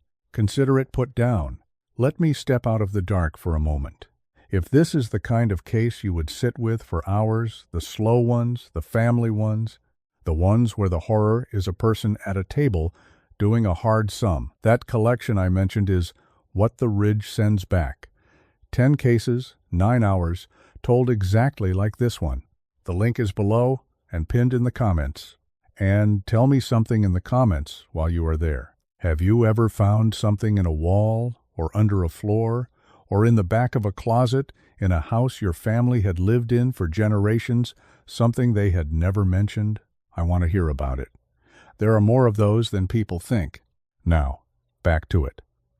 Because on the 9th of January, 1903, Mercy Pettigrew walked 11 miles in the snow to see a woman she had been afraid of her whole married life. There was a woman on Coil Branch, on the far side of the ridge, 11 miles around by the wagon road and 4 miles over the top, named Verlin Coil. In January of 1903, she was 89 years old. You have to understand what a woman like that was, because the word people reach for now is witch, and that is wrong, and it would have offended her, and it flattens something that was much more ordinary and much stranger. She was a granny woman, which meant she caught babies and set bones and knew 40 plants and sat with the dying and washed the dead and was called out at 2 in the morning 11 months of the year and had been doing it since she was 26. And it also meant, in that county, at that time, that she was the person you went to when the trouble in your house was not a trouble you could name in front of a preacher. She had not chosen it. She was very clear about that to everyone, all her life, and it seems to have been the great grievance of her existence. She had married a Coil at 22, and her husband's mother, Nancy Coyle, was the granny woman on that branch, and Nancy Coyle got sick in the winter of 1850, and there was nobody else. And so, a 26-year-old girl who had wanted to keep house and have babies was handed a bag and a list of plants and 60 years of other people's worst nights. Mercy had met her exactly twice. Once when Ivy was sick, when Verlin came over the mountain at 78 years old in December and sat with them for 2 days and could not do anything, and once at Ivy's burying. On the 9th of January, 1903, Mercy Pettigrew left the house before light, told Tobias she was going to Frane's, and went the other way up and over the top of Sill Ridge in the snow, keeping west of the bench, 4 miles, and down Coyle Branch, and got there a little before noon. Verlin Coyle was sitting by the fire with a quilt over her knees, and she was mostly blind by then, cataracts in both eyes, and she knew Mercy by her voice inside of 4 words. And Mercy said, "I have come to ask you about the water on the bench." And the old woman said, "I know what you have come to ask me. Desi Frane sent word over 3 weeks ago. Sit down. There is coffee. It is not good." They talked for 4 hours. Mercy wrote out that conversation twice in her life, once in 1941 and once in shorter form for her granddaughter, and the 2 versions agree closely, which is more than you can say for most things people remember. For 40 years, here is what Verlin Coyle told her. She said, "Most ground has got a back to it. You stand on it, and behind it there is more of the same. Dirt and rock and dirt. Some ground has not got a back. It is a skin stretched over a drum, and there is a room under it, and the room is the same size as the world." She said, "The old people here called it the turned ground, and did not go on it, and there was a time everybody knew, and now there is not. And I have watched that knowing go out in my lifetime like a fire nobody fed." She said, "That water does not reflect. Everybody says reflect. It does not. It remembers. There is a difference, and the difference will save you or it will not. A looking glass shows you and forgets you the second you step aside. That water has been looking at people on that bench since before there was people to look at, and it has kept every one of them, and it has kept them the only way it can see them, which is turned." Mercy asked the obvious question, which is, "What does it want?" And Verlin Coyle said what Cordelia Alt had written in 1867 in almost the same words, 60 years and 1 ridge apart, which is one of the several things about this case that I cannot get comfortable with. She said, "It does not want. It does. A print does not want to be a print." Then Mercy asked the question she had walked 4 miles in the snow to ask, which was not, "What is it?" and was not, "How do I kill it?" It was this, "Are my boys alive?" And the old woman was quiet a while, and then she said, "There is not a soul living can tell you yes to that. But I will tell you what I was told, and I was told it by Nancy Coyle, who was told it by her mother, and it has come down 4 mouths and no more, which is better than most." She said, "What goes through does not die. It keeps. That is the whole of it. Whatever is on the other side of that water is not a grave. It is a room. And what is in a room can be got out of a room if you have got something to trade and somebody willing to hold the door." And then she said the thing that I have been promising you for an hour and a half, and I want to set it up properly, because it is an answer to a question you have had since the tracks with the long stride. Mercy asked her, "Why did it wait 11 days? It came down off that bench on the 5th of October. The tracks say so, and it did not come to my door until the 15th. Where was it? What was it doing?" And Verlin Coyle said, 4 words, "It was learning you. 11 days.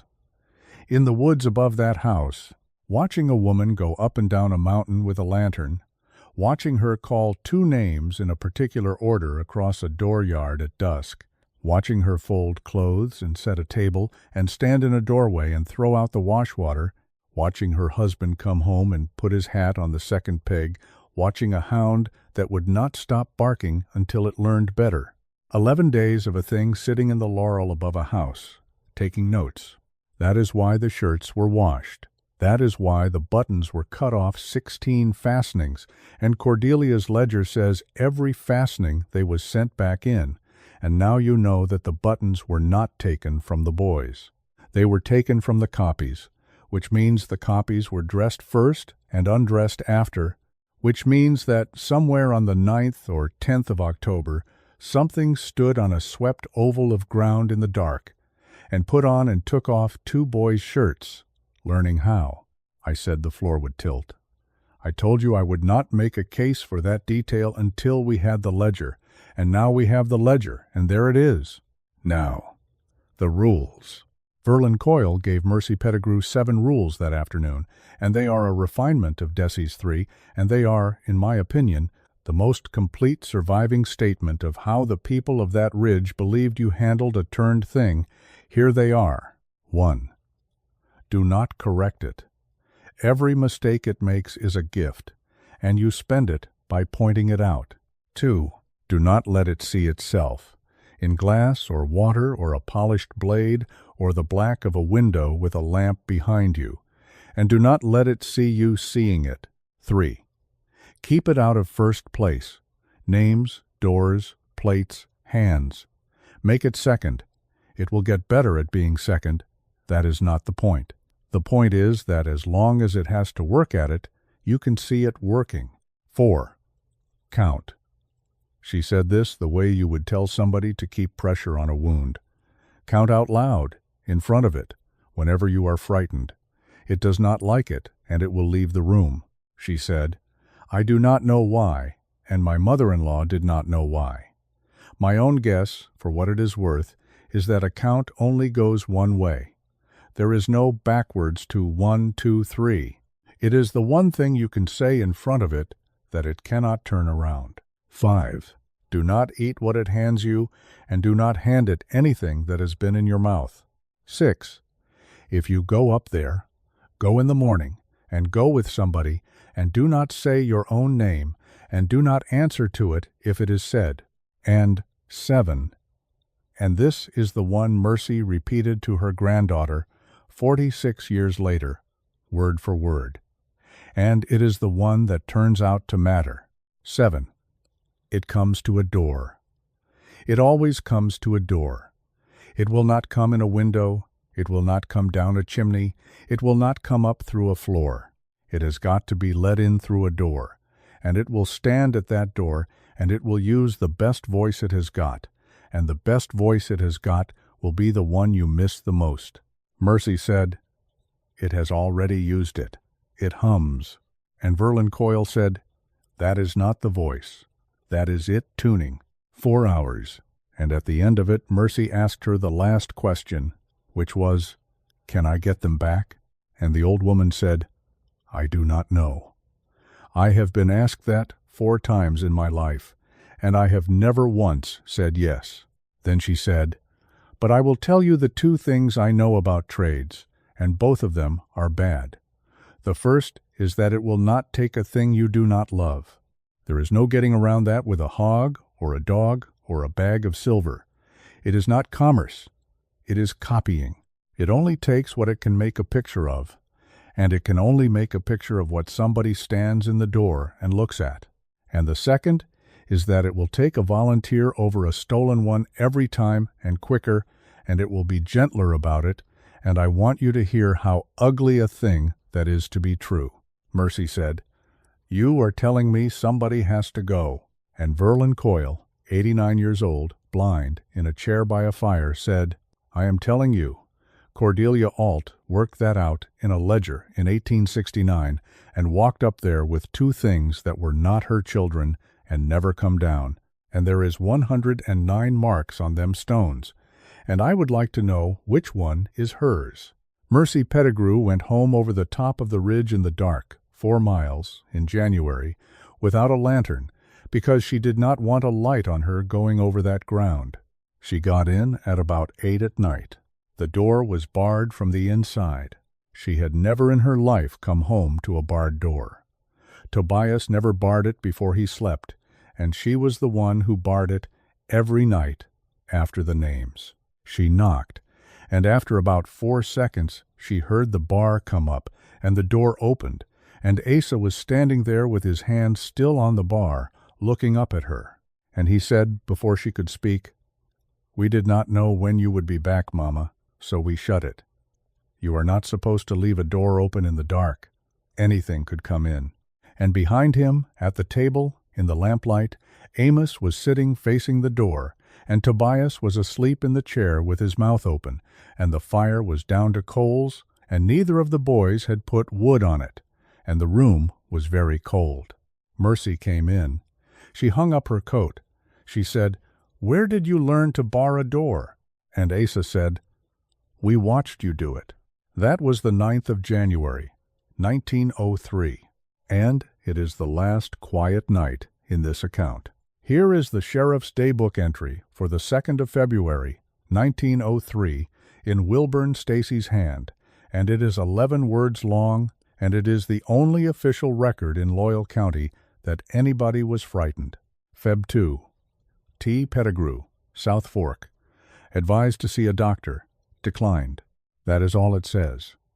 But we know what it was about, because Desi Frayne wrote it in the back of the store ledger the same week, and because 2 men who were there talked about it for the rest of their lives. On the 31st of January, 1903, Tobias Pettigrew walked into Frayne's Crossing at about 4 in the afternoon and asked Ransom Frayne whether it was possible to buy a thing to make a man sleep. Ransom said he had paregoric, and Tobias said no. He did not want to sleep, he wanted to be able to keep from sleeping, and Ransom asked him what was wrong, and Tobias Pettigrew, who had not said an unnecessary sentence to another man in 9 years, stood in the middle of that store and said this, in front of Ransom Frayne, Desi Frayne, and a man named Otho Sizemore, who had been in the standing water to his chest 4 months earlier and had never talked about it. He said, "They stand over me."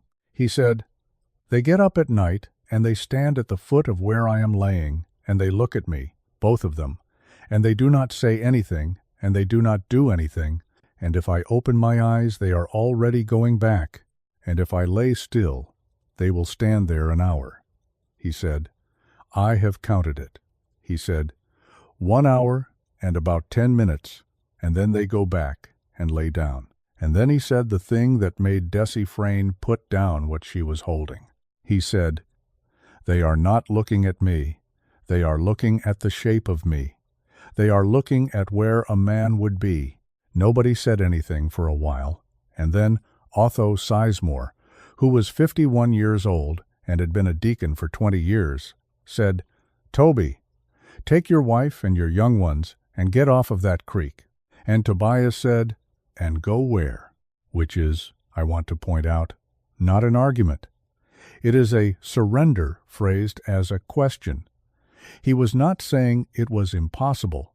He was saying that he did not have the money, and he did not have the kin, and he had 160 acres of land that was worth nothing to anybody but him, and it was the 1st of February, and he had 2 children that he had already buried once in his mind and dug back up, and he could not carry any of it. He bought 2 ounces of coffee and walked home.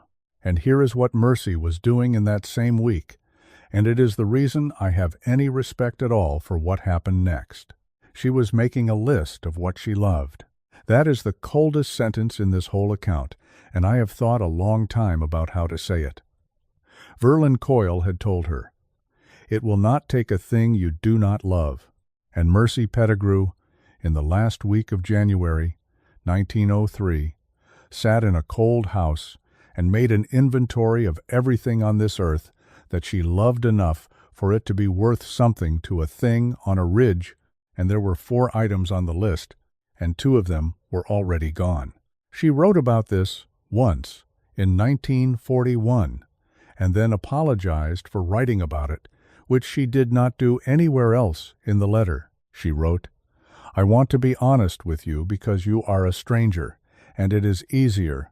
In that week, I understood that the only currency I had was my own self and my husband, and that I would not give my husband, and that left the one thing, and once I had got that far, I stopped being frightened for about 3 days. That is the truth. It was a relief. It is a terrible thing to say, and it was a relief." She had decided, by about the 4th of February, to go up on the bench and offer herself. She did not do it. And the reason she did not do it is the last piece of this case that anybody expected, and it comes from a 22-year-old schoolteacher.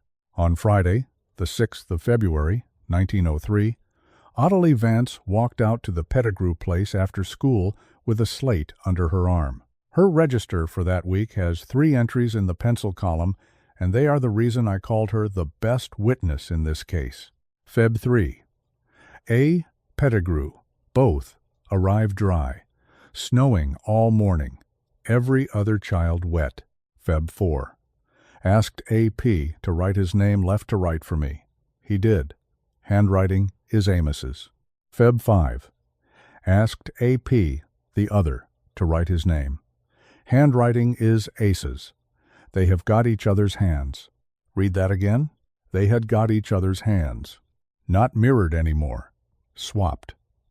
In the 4 months since October, whatever those 2 things were, they had been drifting, and by February, the boy who wore Ace's face and Ace's scar and Ace's cowlick was writing in Amos's handwriting. Ottilie Vance, who did not know anything about ridges or turned ground or ledgers in walls, wrote in her register the plainest possible statement of what was actually happening in that family, and she wrote it in pencil in a narrow column between attendance marks. Feb 5 continued. I think there is one of them, and it is wearing 2 suits. That is what she brought out to that house on the 6th of February. She sat at Mercy Pettigrew's table and put the 2 slates down side by side and said, Mrs. Pettigrew, I am probably going to lose my position for this, but I am not going to sit in a room with those 2 children 5 days a week and pretend. And Mercy Pettigrew, who had been alone with it since the 15th of October, 114 days, put her face in her hands at her own table in front of a girl 12 years younger than her. And that is the only time in this entire case that anybody records her crying. Then she stopped and wiped her face and said, All right, then you can help me. Because there was one thing Mercy could not do alone, and it was not the trade, and it was not the walk up the ridge. It was the door. Verlin Coyle's rule number 7. It has got to be let in through a door. And Cordelia's unfinished sentence. Somebody has got to go the other way, and it has to be somebody that, too. And Mercy had spent a month on that broken sentence and had come to the same conclusion I imagine you have. Somebody has to go the other way, and somebody has to be standing at the door on this side, holding it, who will not open it for the wrong thing, no matter what voice it uses. Cordelia Alt had no such person. Wesley was in Barberville. She went up alone with 2 turned children, and nobody at all behind her, and there are 109 marks on those stones, and one of them is very likely hers. Mercy had a schoolteacher. They set it for the following Saturday, the 14th of February, 1903, in the morning, because Verlin Coyle had said, go in the morning. They had 8 days. Now, I want to tell you about those 8 days, because this is where this case stops being an account of a haunting and becomes something I find much harder to sit with, which is the account of 2 women preparing, carefully, with what they had, to do a thing they mostly did not believe would work. First, they got the buttons. 16 fastenings. Every one, the copies were sent back in, and this is where you understand that Mercy had been thinking about this since the 4th of January, because she had already, quietly, over 5 weeks, replaced every button on both boys' shirts and coats with buttons she had cut off her own clothes and kept the originals, all 16, in a tobacco tin. She had done it a button at a time, at night, mending, in front of them, and had never once been caught, because a woman with a needle in a lamplit room at 9 o'clock is the most invisible object in the 19th century. Second, they wrote it down. At Ottilie's insistence, Mercy sat down on the 11th of February and wrote out, in full, everything that had happened since the 4th of October. And Ottilie copied it in her own hand as well, and each of them kept a copy. And Ottilie's copy went into the school building under a floorboard because she was 22 years old and had read a ledger about a ledger in a wall and had drawn the obvious conclusion. That copy is why we have the dates. That copy surfaced in 1938 when the Sill Creek School was pulled down. Ottilie Vance was then 57 and living in Corbin, and confirmed it as hers, and gave it to a man from the university, along with 2 slates and the attendance register, and that is the entire documentary spine of this case. And it exists because a school teacher in 1903 thought ahead. Third, and this is the one that tells you what kind of week it was, Mercy told Tobias. Everything. On the 12th of February, at night, at the table, with the boys in the bed by the north wall facing the door, with their eyes open 11 feet away. She told him about the tracks with the long stride and the swept oval and the buttons. She told him about the mirror and checking my work. She told him about the ledger and Cordelia Alt, and about the fact that his wife's own great-aunt had gone up that ridge in 1869 and been called a murderess for it for 34 years. She told him about Verlin Coyle and the 7 rules. She told him what she and Ottilie Vance were going to do on Saturday morning. And she told him what she wanted from him, which was one thing.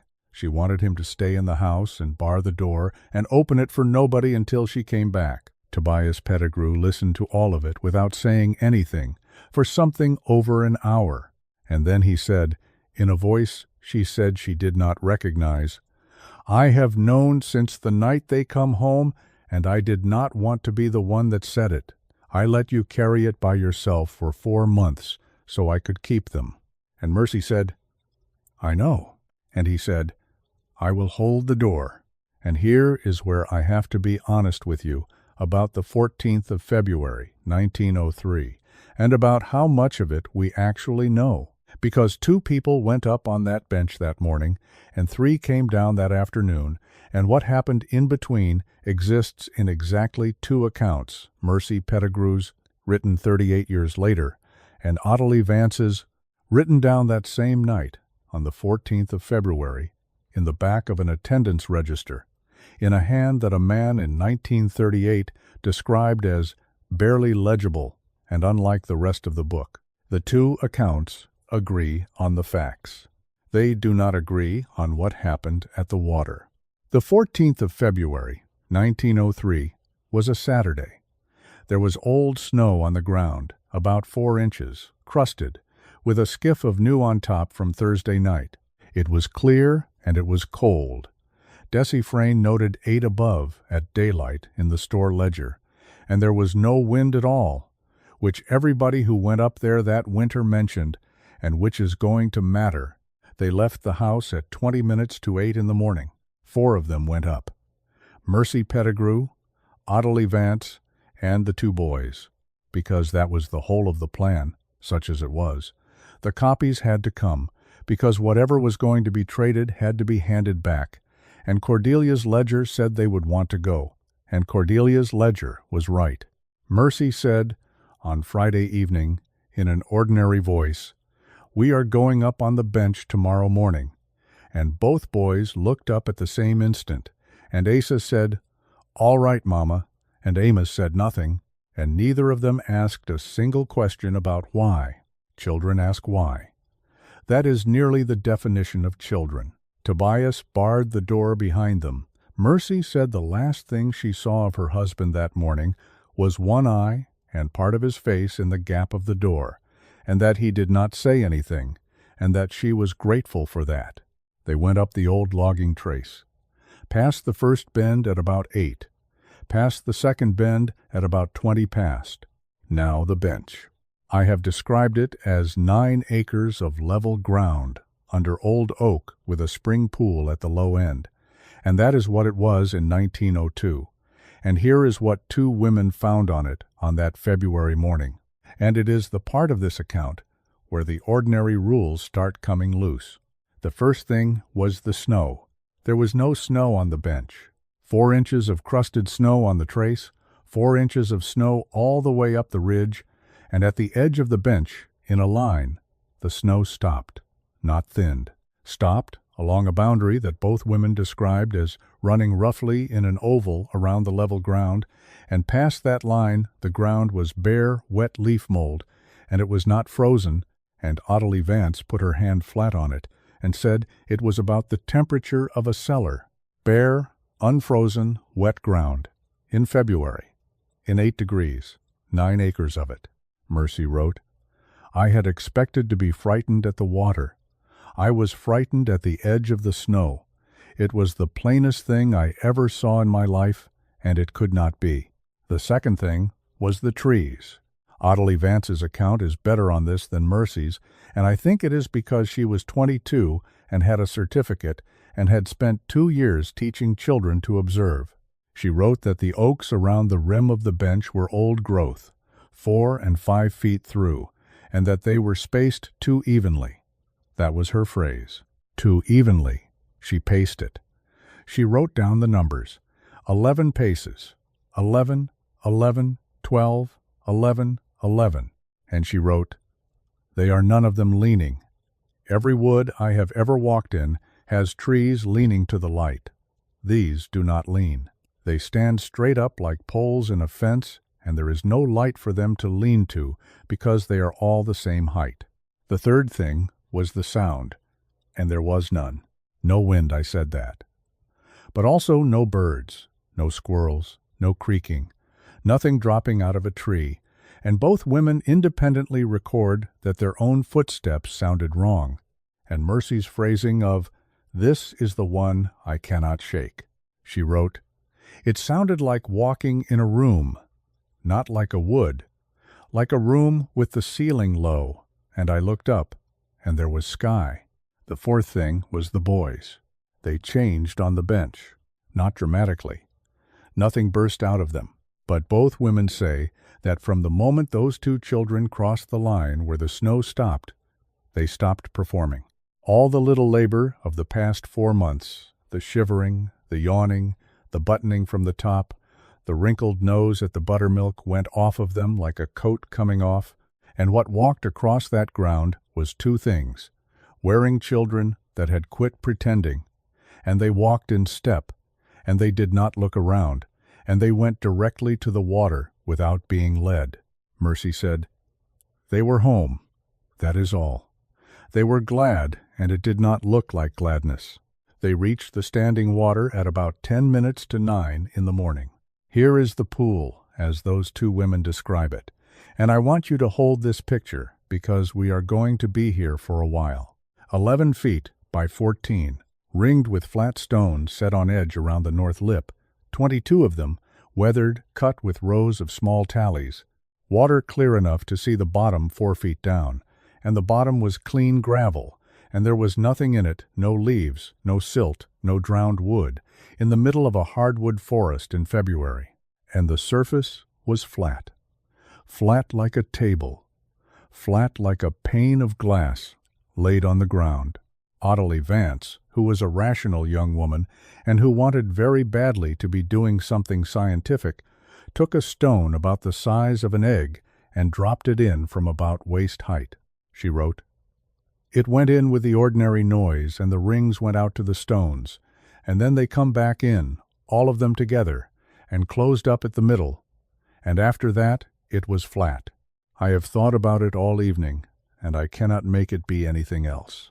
They come back. And then she wrote one more line about it, and this is the line that made me want to make this file at all. The stone did not go to the bottom. I looked for it. There is no stone on that gravel. The reflection. Both women looked into it. Both women wrote about it. And here is where the two accounts start to come apart. And I am going to give you both. And I am not going to tell you which one is right, because I do not know.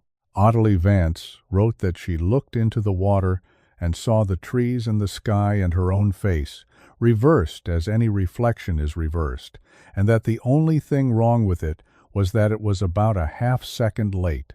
She wrote, "I put my hand up to my hair, and the hand in the water come up after, not far after, like a person copying you across a room." Mercy Pettigrew wrote 38 years later, and I will remind you of that she looked into the water and did not see herself at all. She wrote, "I saw the same bench and the same trees and the same stones, and there was nobody standing at the water. And then I saw the house down at the low end, where our spring house would be, if you was on the other side of it, and there was smoke coming out of the chimney. The far house.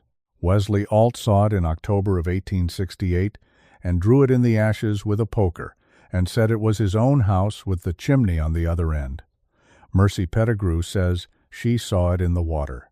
And in 1931, and this is documented, in a Forest Service survey of that drainage, a timber cruiser named Estill Combs reported a structure in the head of the next draw over from the bench, a quarter-mile down through rock, where there is no road and no path and no reason for a house, described in his notes as one-room log, no chinking, no hearth, unweathered, no stumps in the vicinity, no trail. Combs wrote that the door stood open, and that he did not go in, and that he did not stay. That is, 63 years after Wesley Alt, unweathered. I have no explanation for that, and I am not going to build you one. What happened at the water on the 14th of February took about 40 minutes, and I am going to give it to you slow, because it deserves it. Mercy took out the tobacco tin with the 16 buttons in it, and she said, out loud, to the water, not to the boys, "I have brought back everything you sent." Nothing happened. Then she took the two boys by the shoulders, one in each hand, and she walked them to the edge of the stones, and she turned them so that they were facing the water, and this was the first time in 4 months that anything in that family had deliberately let those two things see a reflection, and she did it on purpose. And Ottilie Vance says she counted 11 seconds. And then Mercy Pettigrew said their names. Asa, Amos. And this is the part where both accounts agree exactly, word for word, and where I get cold every time I read it. The water answered first, not the boys. From under that flat surface, at a distance both women describe as sounding like a voice from the bottom of a well, two children answered in the right order, in the right voices, 19 minutes apart in the world, and about a half-second apart on that morning. Yes, ma'am. Yes, ma'am. And the two things standing at the edge of the stones with Mercy Pettigrew's hands on their shoulders did not say anything at all. I told you earlier that 2 people went up on that bench and 3 came down. You may have caught the arithmetic. 4 of them walked past the second bend that morning. I did not count the boys, and I want to be plain that I did not count them out of carelessness. I did not count them, because after 4 months and 122 days, and after everything in Cordelia Alt's ledger, and after Ottilie Vance's line about one of them wearing 2 suits, I do not believe there were 2 of anything walking up that trace, and I do not believe it was people. 2 women went up, and 3 came down. Here is what happened in the 40 minutes between. After the water answered, Mercy Pettigrew did the thing she had walked up there to do. She said, out loud, at the edge of the stones, in a level voice, "I will come in, and you can send them out, both of them. I will stand where they stand." Ottilie Vance wrote that she took hold of the back of Mercy's coat at that point and did not let go of it for the next half hour, and that Mercy never once tried to pull loose, and that she has always believed, and wrote this at 57 years old, to a university man. In 1938, that the only reason Mercy Pettigrew came off that ridge is that a 22-year-old girl had a fistful of wool coat. I am not sure that is true. I think Mercy would have gone in. I think it was offered, and I think she meant it. And I think what stopped it was not the school teacher's hand. What stopped it was that the water said no. Both accounts say the same thing happened next, and it is small, and it is the strangest event in this entire file. The two boys let go, not spiritually, physically. Both of them, at the same instant, went slack. The way a coat goes slack when it comes off a nail, and Mercy, who had a hand on each shoulder, said she felt the weight of both of them change under her hands at once, and that it did not feel like a child fainting, and she had held a fainting child. She said it felt like taking hold of two sleeves. And then, in front of two witnesses, in the middle of a February morning, in clear, cold air with no wind, both of those children went into the water. Not fell. Went. Audley's phrasing. They was drawn down flat, feet first, both together, and they did not splash, and there was no noise, and the top of that water never broke that I could see, and I was 4 foot from it, and the surface stayed flat. There was no sound. There was no ripple. There were two children standing at the edge of a spring pool, and then there was a spring pool. And then, after an interval that Mercy put at about 2 minutes, and Audley put at about 10, and I take Audley's, because she was the one holding a coat and counting, and because Mercy admits in the letter that she does not know how long she was on her knees on those stones, something came up. One boy. He came up in the middle of the pool where it was 4 feet deep, and he came up choking and thrashing and screaming, and he was soaking wet, and he was freezing, and he was filthy. That is the detail that undid Mercy Pettigrew. That is the detail she wrote about in 1941 with a hand that the folklorist noted had gone unsteady. On the page he was filthy. He had bramble scratches. He had a tick behind his left ear. He had a broken tooth, and his hair was matted. And he was so thin that when they got his clothes off him at the house, Audley Vance had to leave the room. He came up out of that water, and he grabbed his mother with both arms around the neck, and he did not let go of her for 4 hours. It was Amos, left-handed, left eye drifting. No scar on either eyebrow because Amos had never had one, crying so hard he could not breathe, cold to the bone, screaming for his brother, and here is the first thing that boy said, once he could say anything, and Audley Vance wrote it down that night in the back of an attendance register while it was still in her ears. He said, "Asa went the other way." Mercy Pettigrew stayed on that bench for 1 hour and 40 minutes, with a dying cold child in her arms, screaming her other son's name at a flat pool of water in 8-degree weather, and nothing came up, and the water did not move. And at about 10:30 in the morning, Audley Vance took hold of her again, and said the sentence that ended it, which was, "He will die out here, and then you will give it 2. They came down off the ridge at about 11, 3 of them, now. Amos Pettigrew was 8 years old, nearly 9, and he had been gone 133 days, from the 4th of October to the 14th of February, and he came home weighing Verlin Coyle guessed, and she had handled a great many children about 44 pounds. He had a broken molar, 17 distinct scratch scars on his arms and shins, lice and frostbite in 2 toes on the right foot that he kept for life.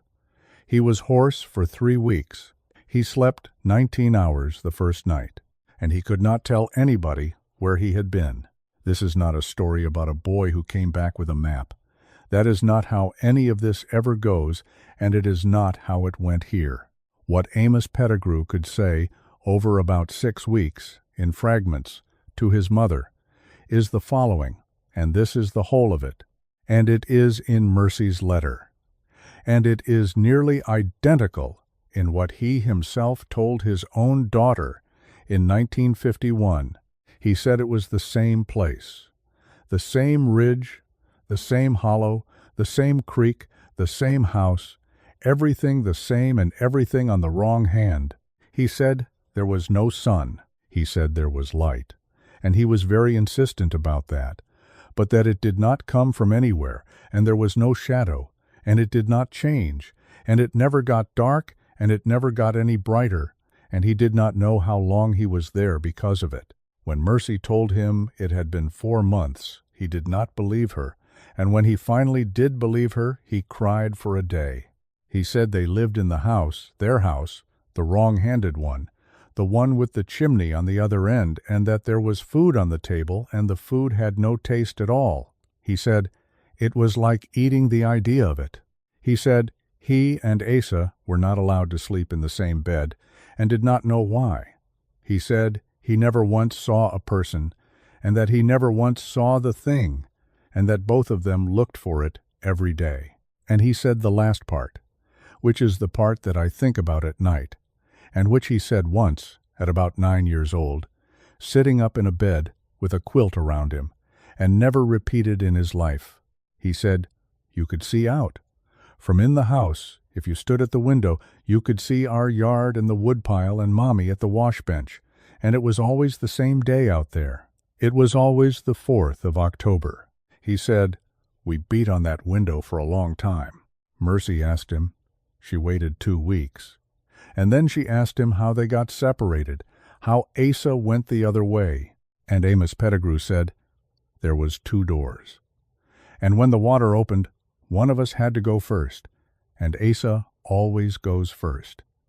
And he said he would go first, and I let him. He was second. He was the one who could not be first. That is why Amos came back. I am going to say that again, because if you take one thing out of these 3 hours, I would like it to be this. Verlin Coyle's 3rd rule: keep it out of first place. It cannot be first. Cordelia Alt's 1st rule: in any pair, it takes the 2nd position, it cannot help it. Everybody in this case, for 35 years, understood that rule as a way of detecting the copy. Nobody understood, until a starved child said it out loud in a bed in February, that it was also the rule of the door, that a thing that could only ever be second could only bring one out, and only the second, and that the older brother, the talker, the one who answered for both of them, the one who was born 19 minutes early and went first at everything, his whole short life walked into a doorway ahead of his brother for the last time. Asa Pettigrew, born at 4:20 in the morning in the summer of 1898, went first. He was not seen again. If you are still here with me this deep in the dark, leave a word in the comments. Anything, even just the time where you are. I like knowing who is up. Now let me tell you about the 9th of April. Because it was not over. They did not leave that hollow in February. And I want to explain why. Because from where you are sitting, it looks like madness. Amos could not be moved. He had frostbite and a fever, and he weighed 44 pounds. And Verlin Coyle came over the mountain at 89 years old on the back of a mule, and stayed 9 days, and for the first 4 of those 9 days, nobody in that house was sure the boy would live. You do not put a child in that condition in a wagon in a Kentucky February. And there was a second reason, and Mercy gives it plainly. She was not finished.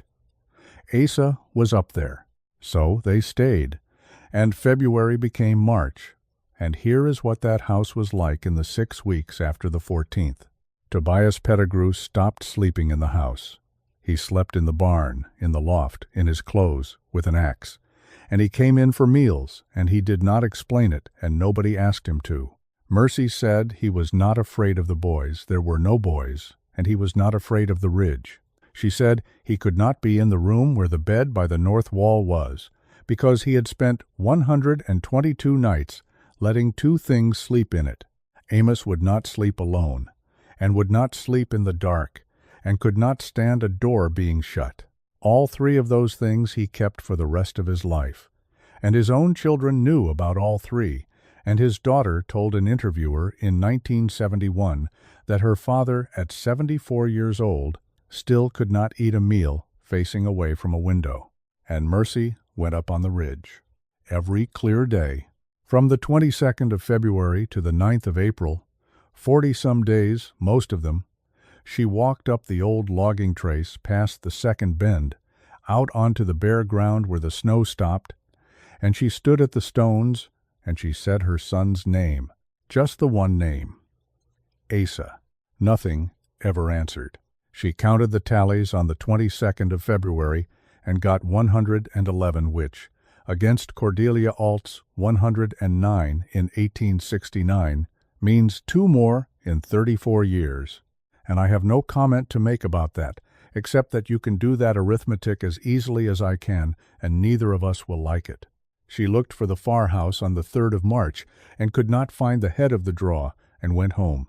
She looked again on the 11th and got about a quarter mile down into the rocks and turned back because it got dark 2 hours early, and I will let that stand as she wrote it.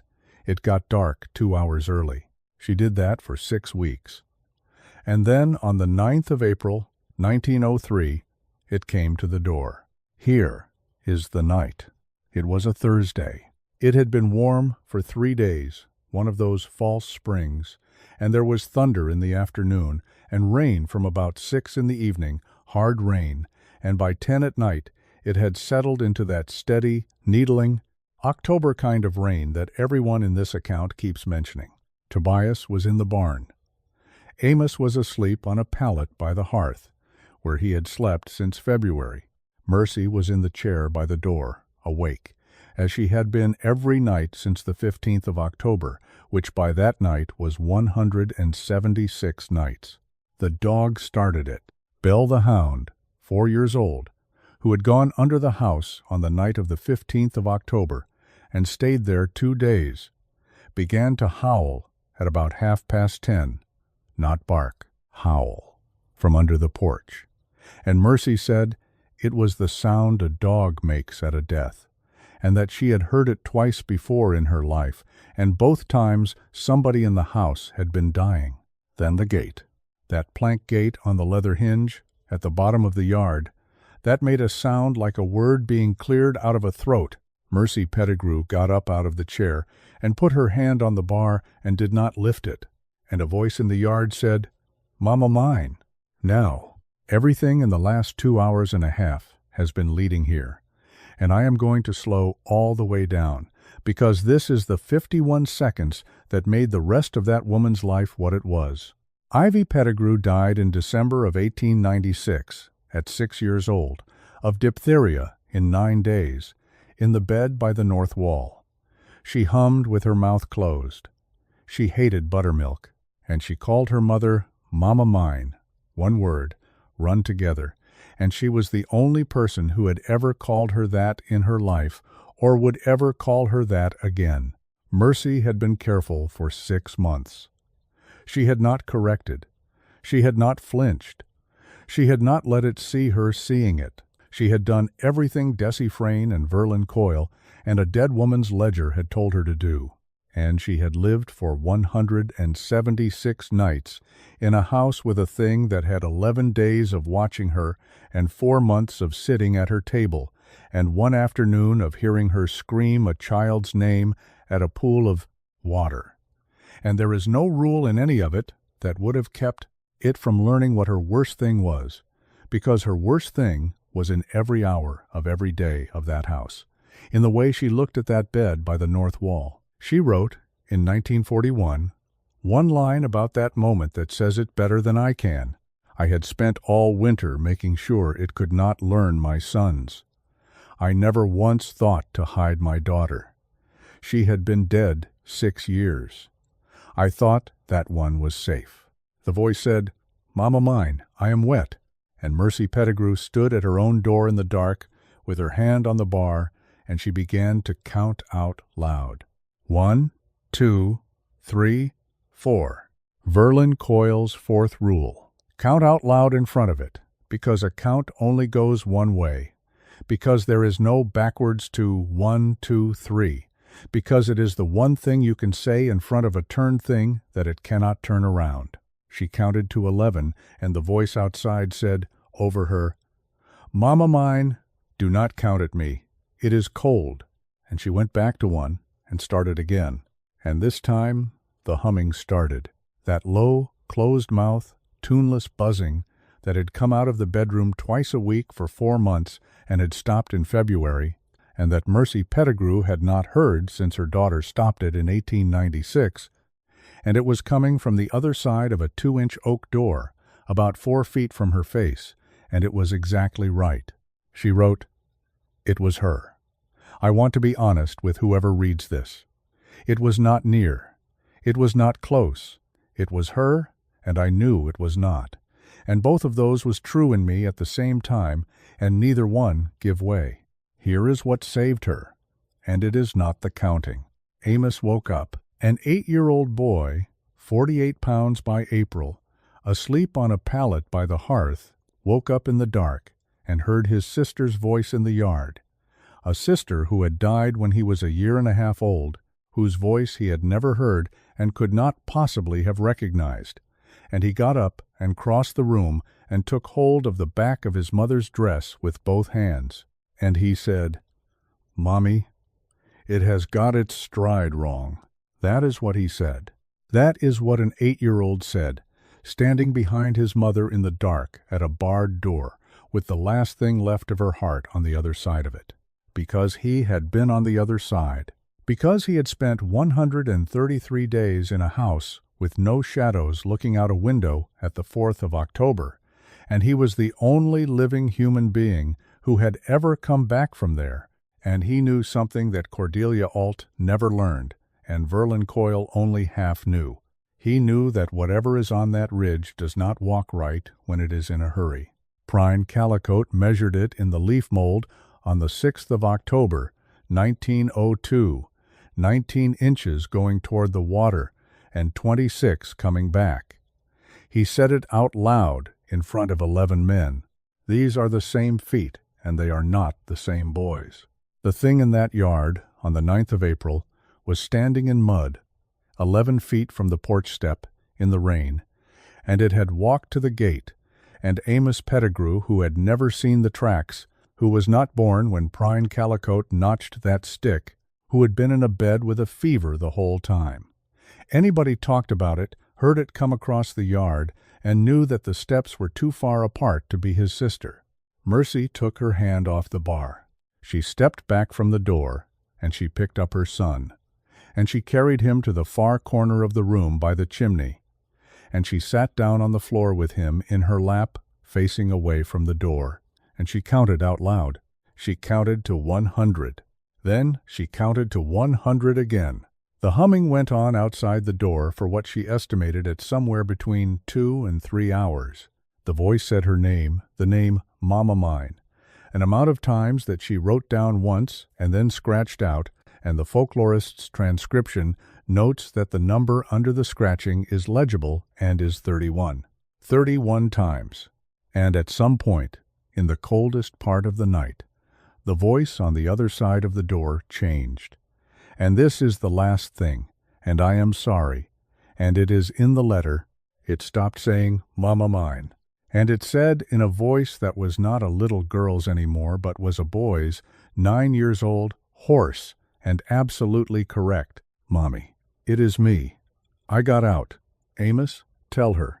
And Amos Pettigrew, in his mother's lap, in the corner, facing the wall, put his hands over his own ears and screamed at the top of his lungs, and did not stop screaming for a long time, and Mercy held him and counted out loud over the top of him 1, 2, 3, 4, all the way to 100, and started again and again and again, until the sky went gray.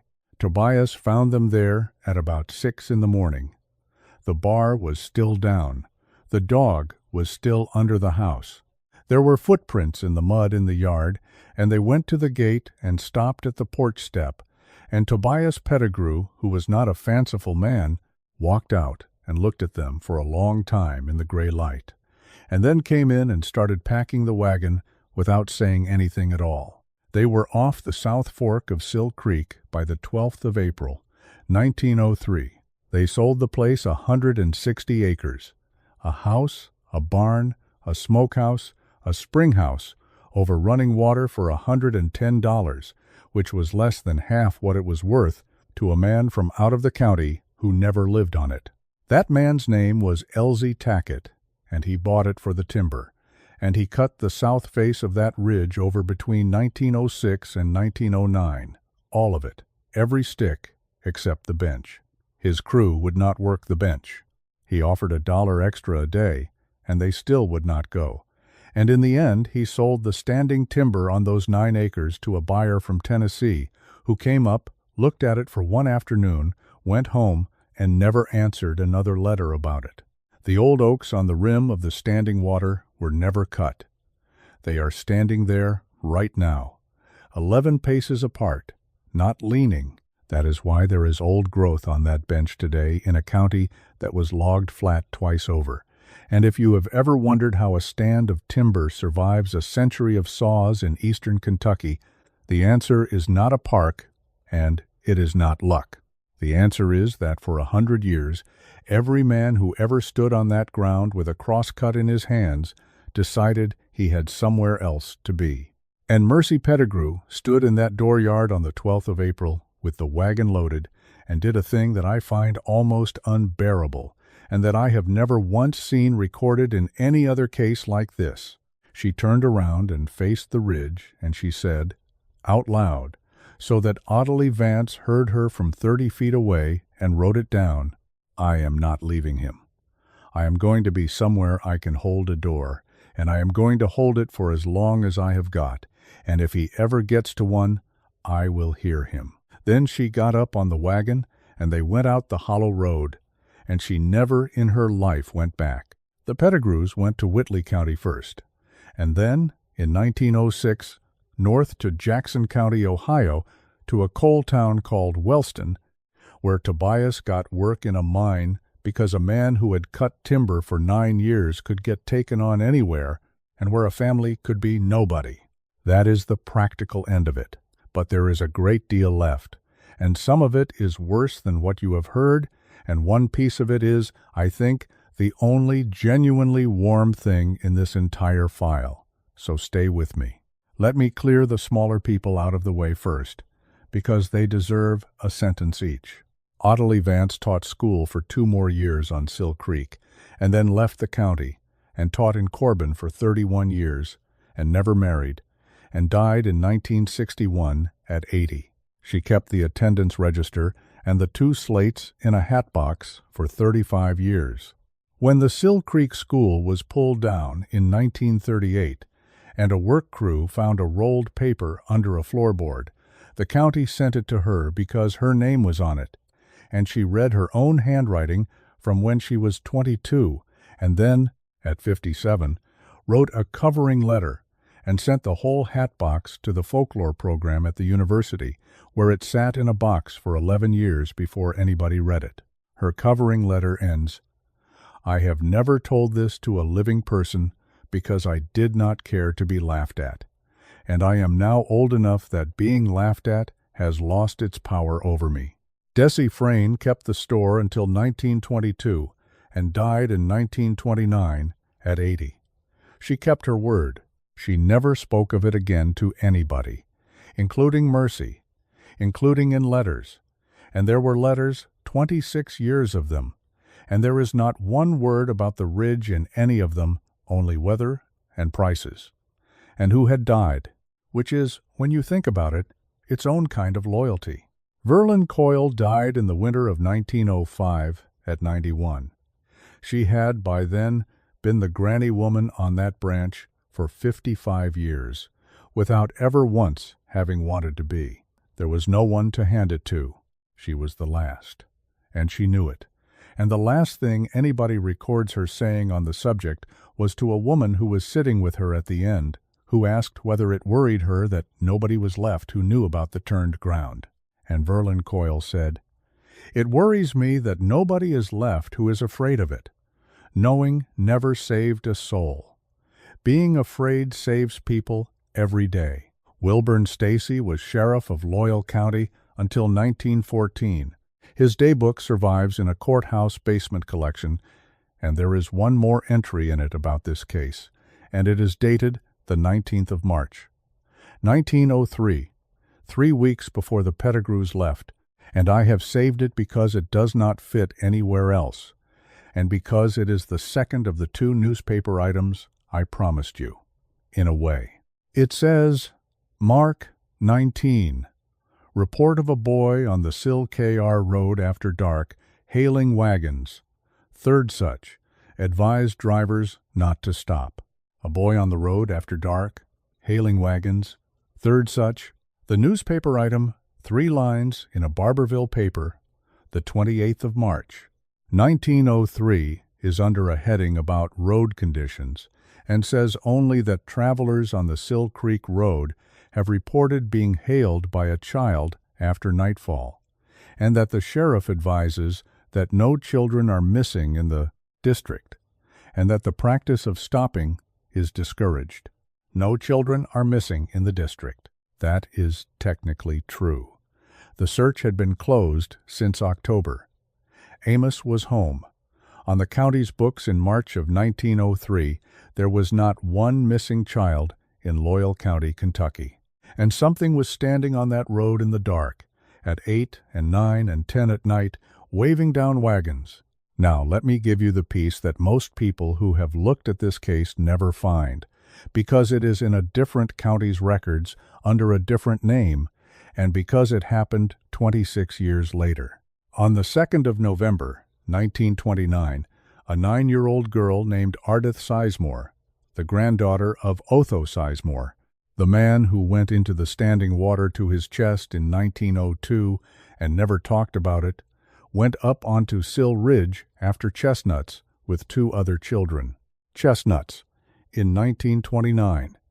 That detail matters, and I will come back to it. She did not come down. The search ran 9 days and did not find her.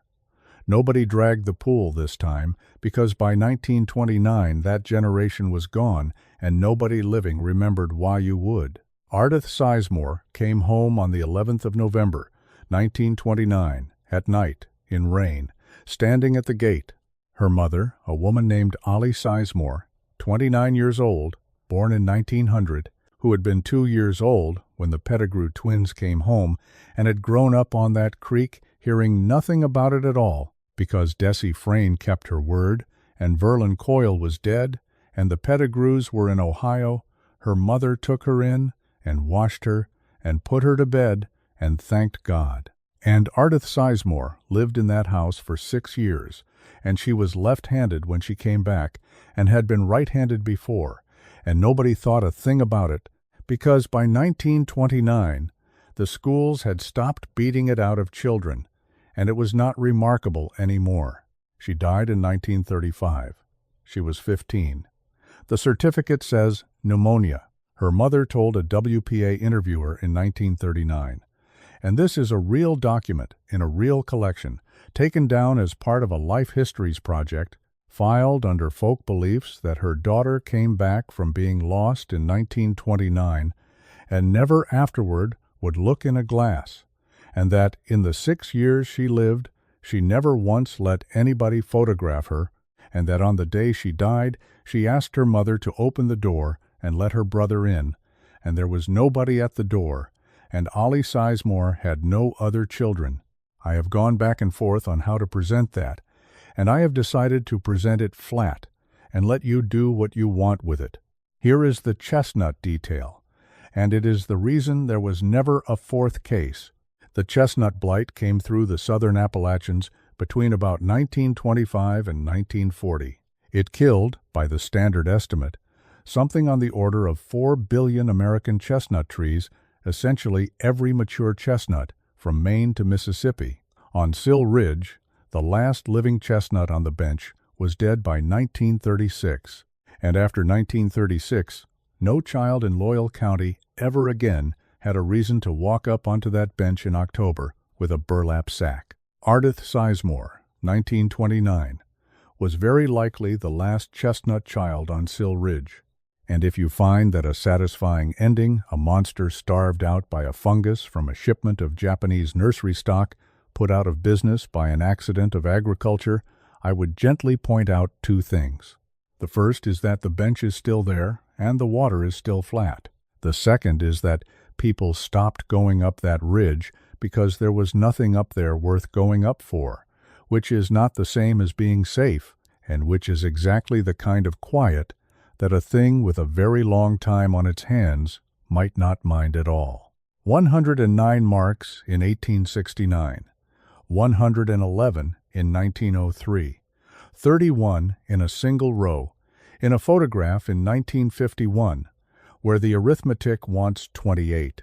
Now, Mercy Pettigrew lived another 50 years. She was 34 when they came home in the rain. She died in 1953 at 85 in Wellston, Ohio, in her son's house, in a bedroom on the ground floor at the back, with a window that looked out at a garden and a woodpile. And I want to spend some real time on those 50 years, because this is the part of a case like this that usually gets one paragraph, and in this case it is the whole point. Here is what people who knew her noticed. She never owned a looking glass. Not one. In 50 years, in 4 houses. She cut her own hair by feel. Her daughter-in-law tried to give her a hand mirror for Christmas in 1928, and she thanked her warmly, and it was never seen again. When they took her to a doctor's office in Jackson in 1946, and there was a mirror in the waiting room, she sat with her back to it, and when the nurse moved her chair for the light, she got up and stood in the hall. She would not be photographed. There are 2 photographs of Mercy Pettigrew in existence after 1903. In one, taken at a family reunion in 1931, she is at the very edge of the frame and turning away. In the other, taken by her granddaughter Ruth Ann with a box camera in 1948 without asking, she is sitting on a porch step-shelling beans, and she is looking directly at the lens with an expression that Ruth Ann described in 1971 as like I had done something to her, and she was going to forgive me for it, but not right away. She emptied every bucket in the house every night of her life. She would not have a pond, a rain barrel, a horse trough, or a bird bath on any property she lived on. In 1919, she paid a man $4, which was real money to her, to fill in a decorative fish pool that came with a rented house. And every night, at the door, before she barred it, she said 2 names out loud, Asa, Amos, for 50 years. In 4 houses, in 2 states, with the door barred by a woman who was 34, and then 45, and then 60, and then 82. Her son answered every night. He was under her roof from 1903 until he married in 1919, and after that she said both names anyway into an empty room and waited, and then barred the door. Her granddaughter Ruth Ann asked her about it once. In 1949, when Ruth Ann was 19 and old enough to ask, she said, "Grandma, why do you say Uncle Asa's name at the door?" And Mercy Pettigrew, who was 81 years old and had said that name into the dark, somewhere in the neighborhood of 17,000 times, said, "Because it has to be first. If I ever say it second, that is the night I have quit." Tobias Pettigrew died in 1924, at 60, of what a Jackson County doctor wrote down as miner's asthma, and what was almost certainly black lung. He worked 18 years underground in Ohio, which is a strange thing for a man who left the mountains partly to get away from the idea of a hole in the ground, and I have wondered about that more than is probably useful.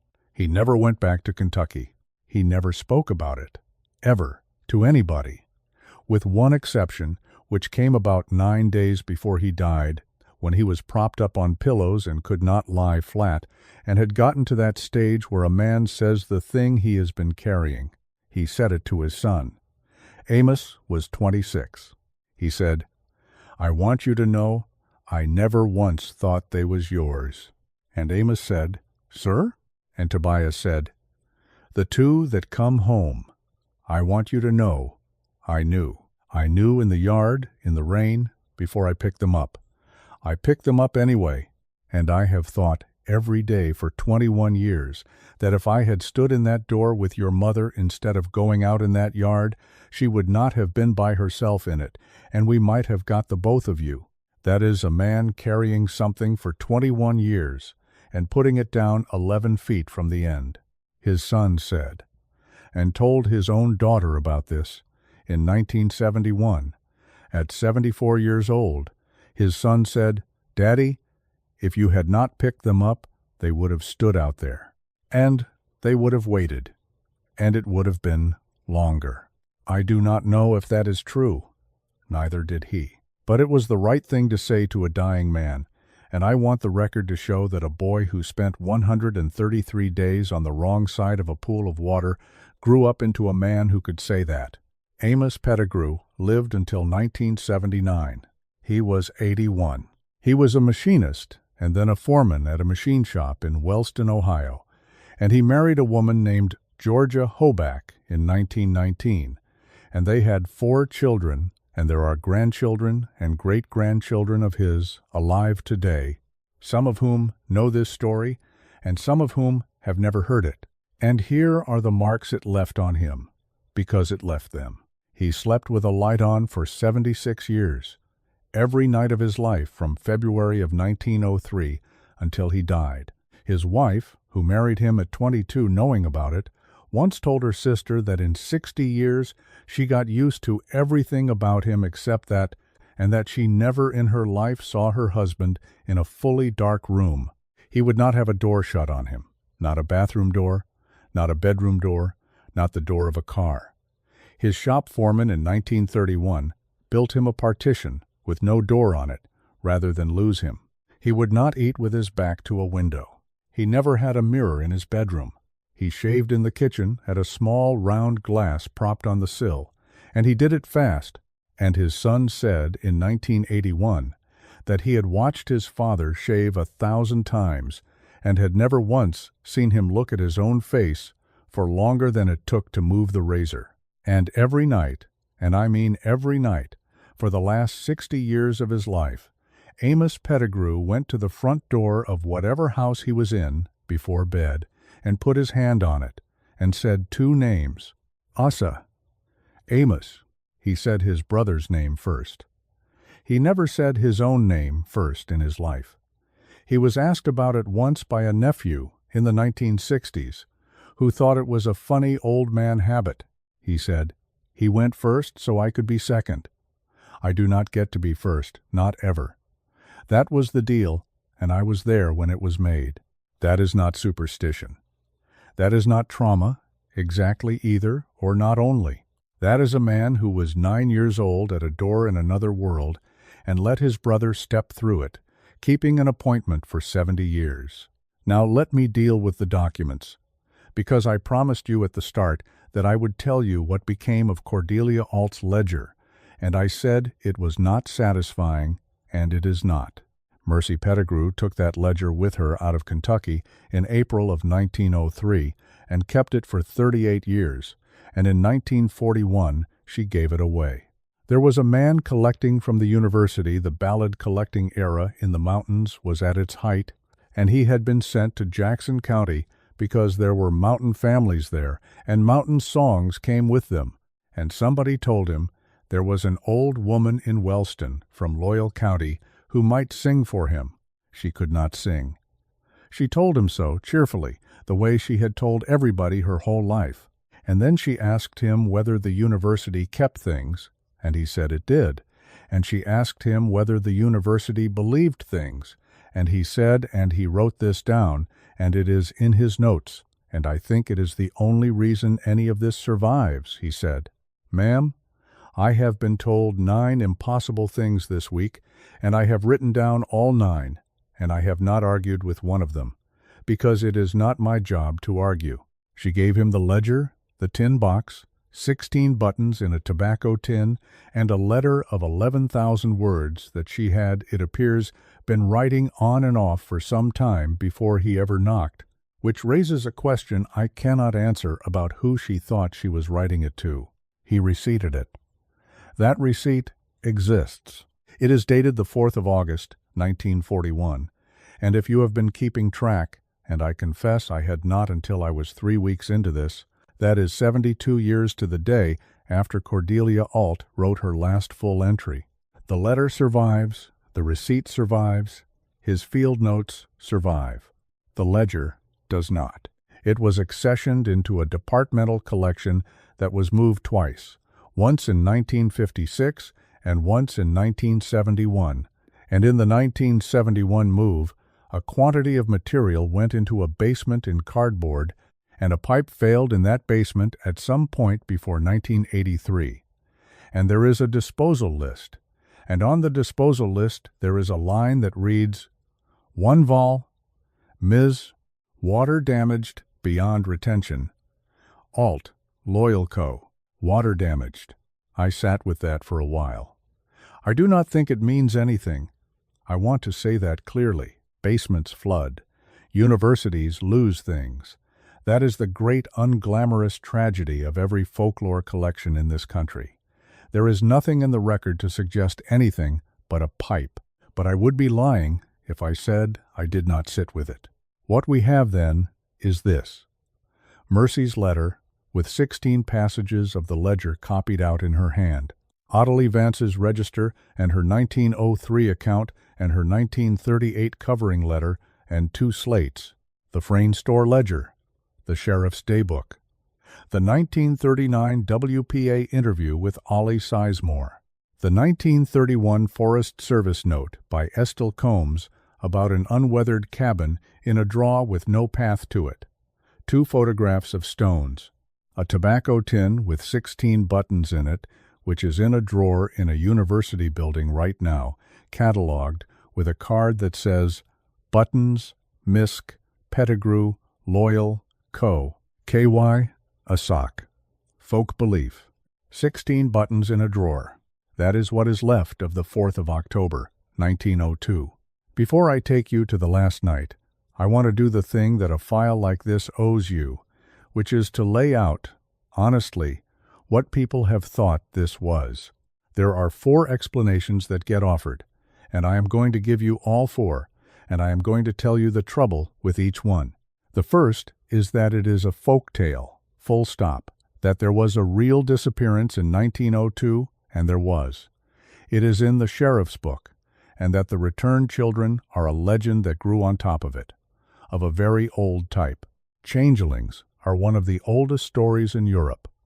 Take a real vanished child, add a community's need to explain why the child who came back seemed different, and you get this. The trouble with it is Ottilie Vance's pencil column. Those notes were written in 1903, contemporaneously, in a bound register with attendance marks around them, by a woman who had no stake in a legend, and who spent the following 35 years telling nobody. Legends do not usually leave a paper trail of a schoolteacher measuring the spacing of oak trees. The second is that the boys were taken by a person, that somebody kept 2 children for 11 days and returned them, and that the washing, the haircuts, the trimmed nails, the folded shirts, the removed buttons, and the new gray clothes are precisely what you would expect from a captor, and are, in fact, the most human-shaped facts in the entire case. I take this one seriously. It is the only theory that explains the shirts.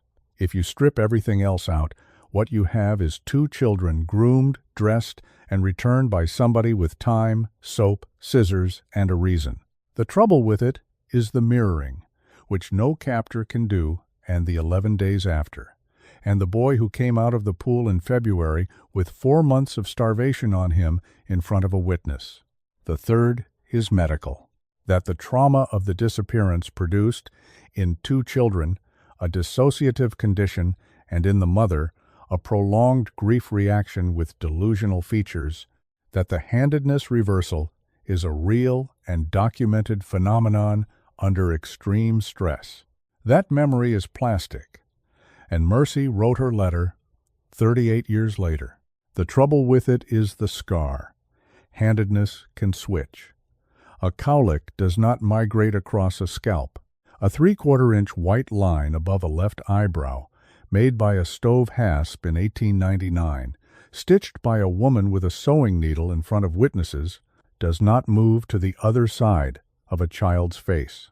And the 4th explanation is the one that was on that ridge before the county was surveyed, and which 4 generations of people on the South Fork of Sill Creek held without needing anybody's permission, that some ground has not got a back to it, and that the water on that bench does not reflect but remembers, and that what it sends back is the best copy it can make from the only picture it has got. I am not going to tell you which one to take. I am going to tell you what Mercy Pettigrew took, because she is the one who was there, and because she had 50 years to change her mind and did not. She said to Ruth Ann in 1949, "I do not think it was evil. I have thought about it since before your daddy was born. I think it was lonesome, and I think it has got no more idea what it is doing than a mirror does. And I think that is worse, honey. A wicked thing you can bargain with. It will meet you." In 1949, Mercy Pettigrew was 81 years old and living in the back bedroom of her son's house on Chestnut Street in Wellston, Ohio. And yes, I noticed the street name, and no, I do not think it means anything. And I have decided to tell you anyway, because you would have found it out and wondered why I left it out. Her granddaughter Ruth Ann was 19 that year. Ruth Ann was the one who got it. There is one in every family, the one who sits with the old people and asks the questions nobody else asks, and remembers the answers for 50 years, and is, eventually, the only reason anybody knows anything. Ruth Ann asked her grandmother, in the summer of 1949, on a porch, shelling beans, whether she had ever thought about going back. And Mercy said, "I go back every night at the door. That is as far back as I go." And Ruth Ann said, "Do you think he is still alive up there?" Now, I want to prepare you for this answer, because it is not the answer a warm old woman gives a 19-year-old on a porch in the summertime, and it is the answer that Ruth Ann Pettigrew repeated word for word to an interviewer in 1971, 22 years later, and then said, "I have never been able to get shut of it." Mercy Pettigrew said, "I do not think he is alive, and I do not think he is dead. I think he is kept. I think it is the 4th day of October up there, and it has been the 4th day of October for 47 years, and my boy is 9 years old, and he is standing at a window in a house with the chimney on the wrong end, looking out at me hanging wash on a day that is over." And then she said, "And I think when I die, that is when he stops looking out the window, because I will be the last one that ever stood at a door for him. Your daddy will go, and then it is you, and you never knew him, and it is not right to hand you that, and I am handing it to you anyway because I have not got anybody else." Ruth Ann said, "Grandma?" And Mercy said, "You do not have to take it." Ruth Ann Pettigrew took it. She said the two names at a door for 41 years, and stopped in 1990 at 60, when she had a stroke and moved into a facility where the doors were not hers to bar. She told her nurse about it. The nurse thought it was sweet. She said it was not sweet, and made the nurse say it with her one night, and the nurse, who was interviewed in 2004 for a local historical society oral history project about Appalachian migration, and who had absolutely no idea what she was talking about, said the old lady made her say two names at a door, and then thanked her like she had done. Something enormous. I find that whole chain of custody remarkable. A woman in 1902 is given a test by a midwife at a store counter. She runs it every night for 51 years. Her son runs it for 76. Her granddaughter runs it for 41. And the last time it was ever performed on this earth, as far as I can determine, was in a nursing home in Ohio in about 1992 by a nurse who was humoring somebody, 90 years. From a store counter in Loyal County to a linoleum hallway in Wellston. Now, 1951. In the summer of 1951, a scout troop out of Hazard, Kentucky, on a 2-day hike, camped on the head of Sill Creek and went up on the ridge, and a scoutmaster named Delbert Eisen took photographs of a spring pool ringed with cut stones because he thought they were Indian, which they are not. 2 of those photographs survive. They are black and white, and they are not good photographs. In one of them, you can see 9 of the 22 stones, and on the largest, in raking afternoon light, you can count 31 tally marks in the top row. Cordelia Alt counted the whole rim and got 109 in 1869. Mercy counted and got 111 in 1903.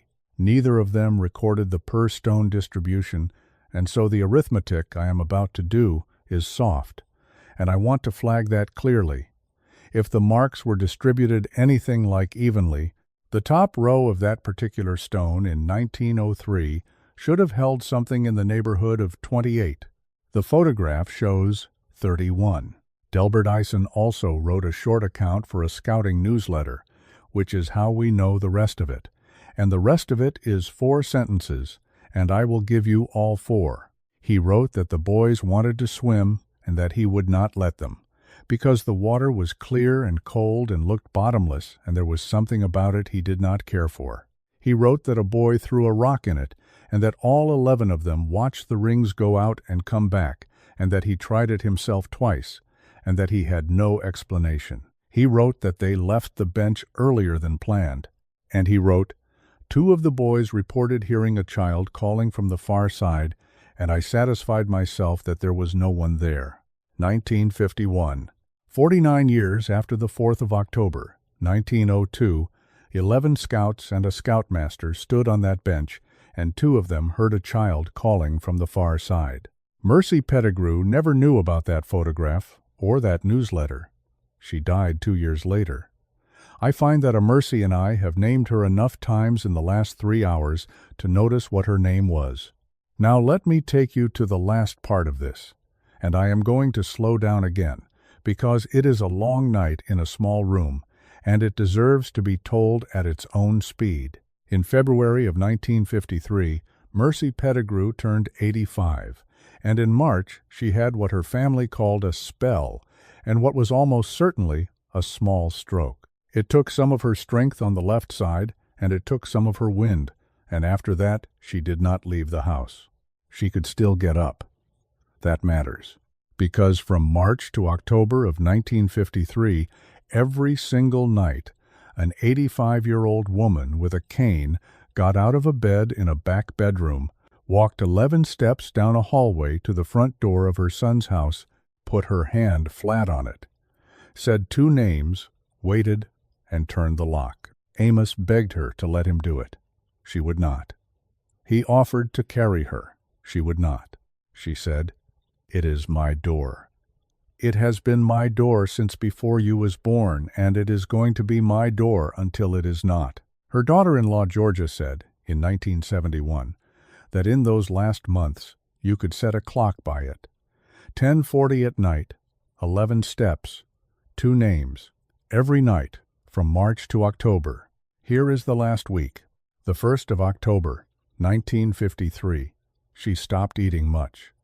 On the 3rd, she did not get out of bed until evening. On the 4th, and I want you to sit with the date, because she did, she was very bad in the morning and better in the afternoon, and she asked Ruth Ann to open the window. And Ruth Ann did, and she lay there and listened to somebody's wash snapping on a line down the block for about an hour. The 4th of October, 1953, 51 years to the day, she said, that afternoon, to her granddaughter. "They will have got the chestnuts by now." Ruth Ann said, "Grandma, there ain't any chestnuts anymore. They all died." And Mercy said, "Not up there." On the 6th, she had a bad night. On the 8th, the doctor came out and told Amos it was days, not weeks, and Amos Pettigrew, who was 55 years old and had been afraid of the dark since he was 8, sat down on the back steps of his own house and did not come in for 2 hours. And on the night of the 11th of October, 1953, at about 10:40 at night, Mercy Pettigrew got up out of bed for the last time. Nobody expected it. She had not been on her feet in 3 days. Georgia was in the kitchen. Amos was in the front room with the radio off. Ruth Ann, who was 23 by then and married and living 2 streets over, had come by after supper and had stayed. and was sitting in the hall in a straight chair outside her grandmother's door, and it was raining. It had been raining since about 6. Ruth Ann heard the bed and got up, and by the time she got to the door her grandmother was already standing, holding the bedpost, and had her hand out for the cane. Ruth Ann said, "Grandma?" "No." And Mercy Pettigrew said, in an ordinary voice, the voice of a woman who had made a decision at a hearth in 1896 and had not revisited it since, "Somebody is at the door." Ruth Ann said there was nobody at the door, and her grandmother said, "I know it. Help me up." 11 steps down that hallway. It took them, Ruth Ann said, close to 4 minutes. Amos came out of the front room and saw them, and did not say a word, and got on the other side of her, and the two of them walked that woman down her own hallway, with her feet mostly not taking her weight.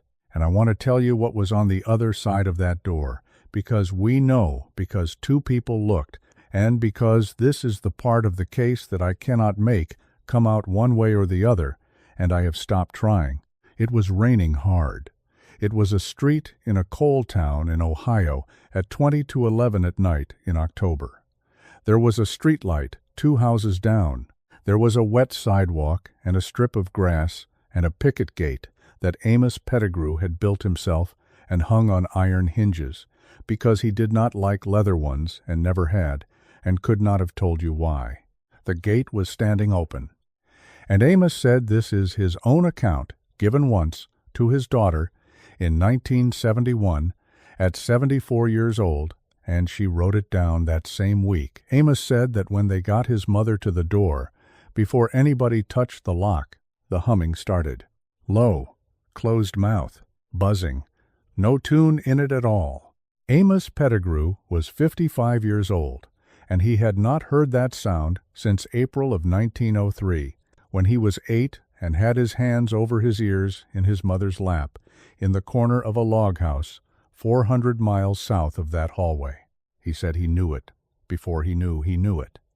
He said his legs went out from under him, that is his own phrasing, and he was a foreman at a machine shop, and not a dramatic man, and that he sat down on the floor of his own front hall with his back against the wall like a boy.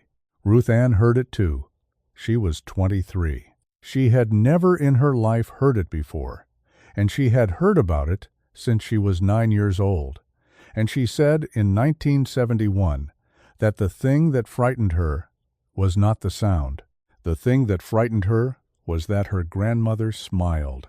Mercy Pettigrew stood at that door with one hand flat on it, the way she had stood at 4 doors in 2 states for 50 years, and she listened to that humming coming in off a wet street in Ohio, and she smiled, and she said, and both witnesses agree on this exactly, and neither of them ever wanted to repeat it.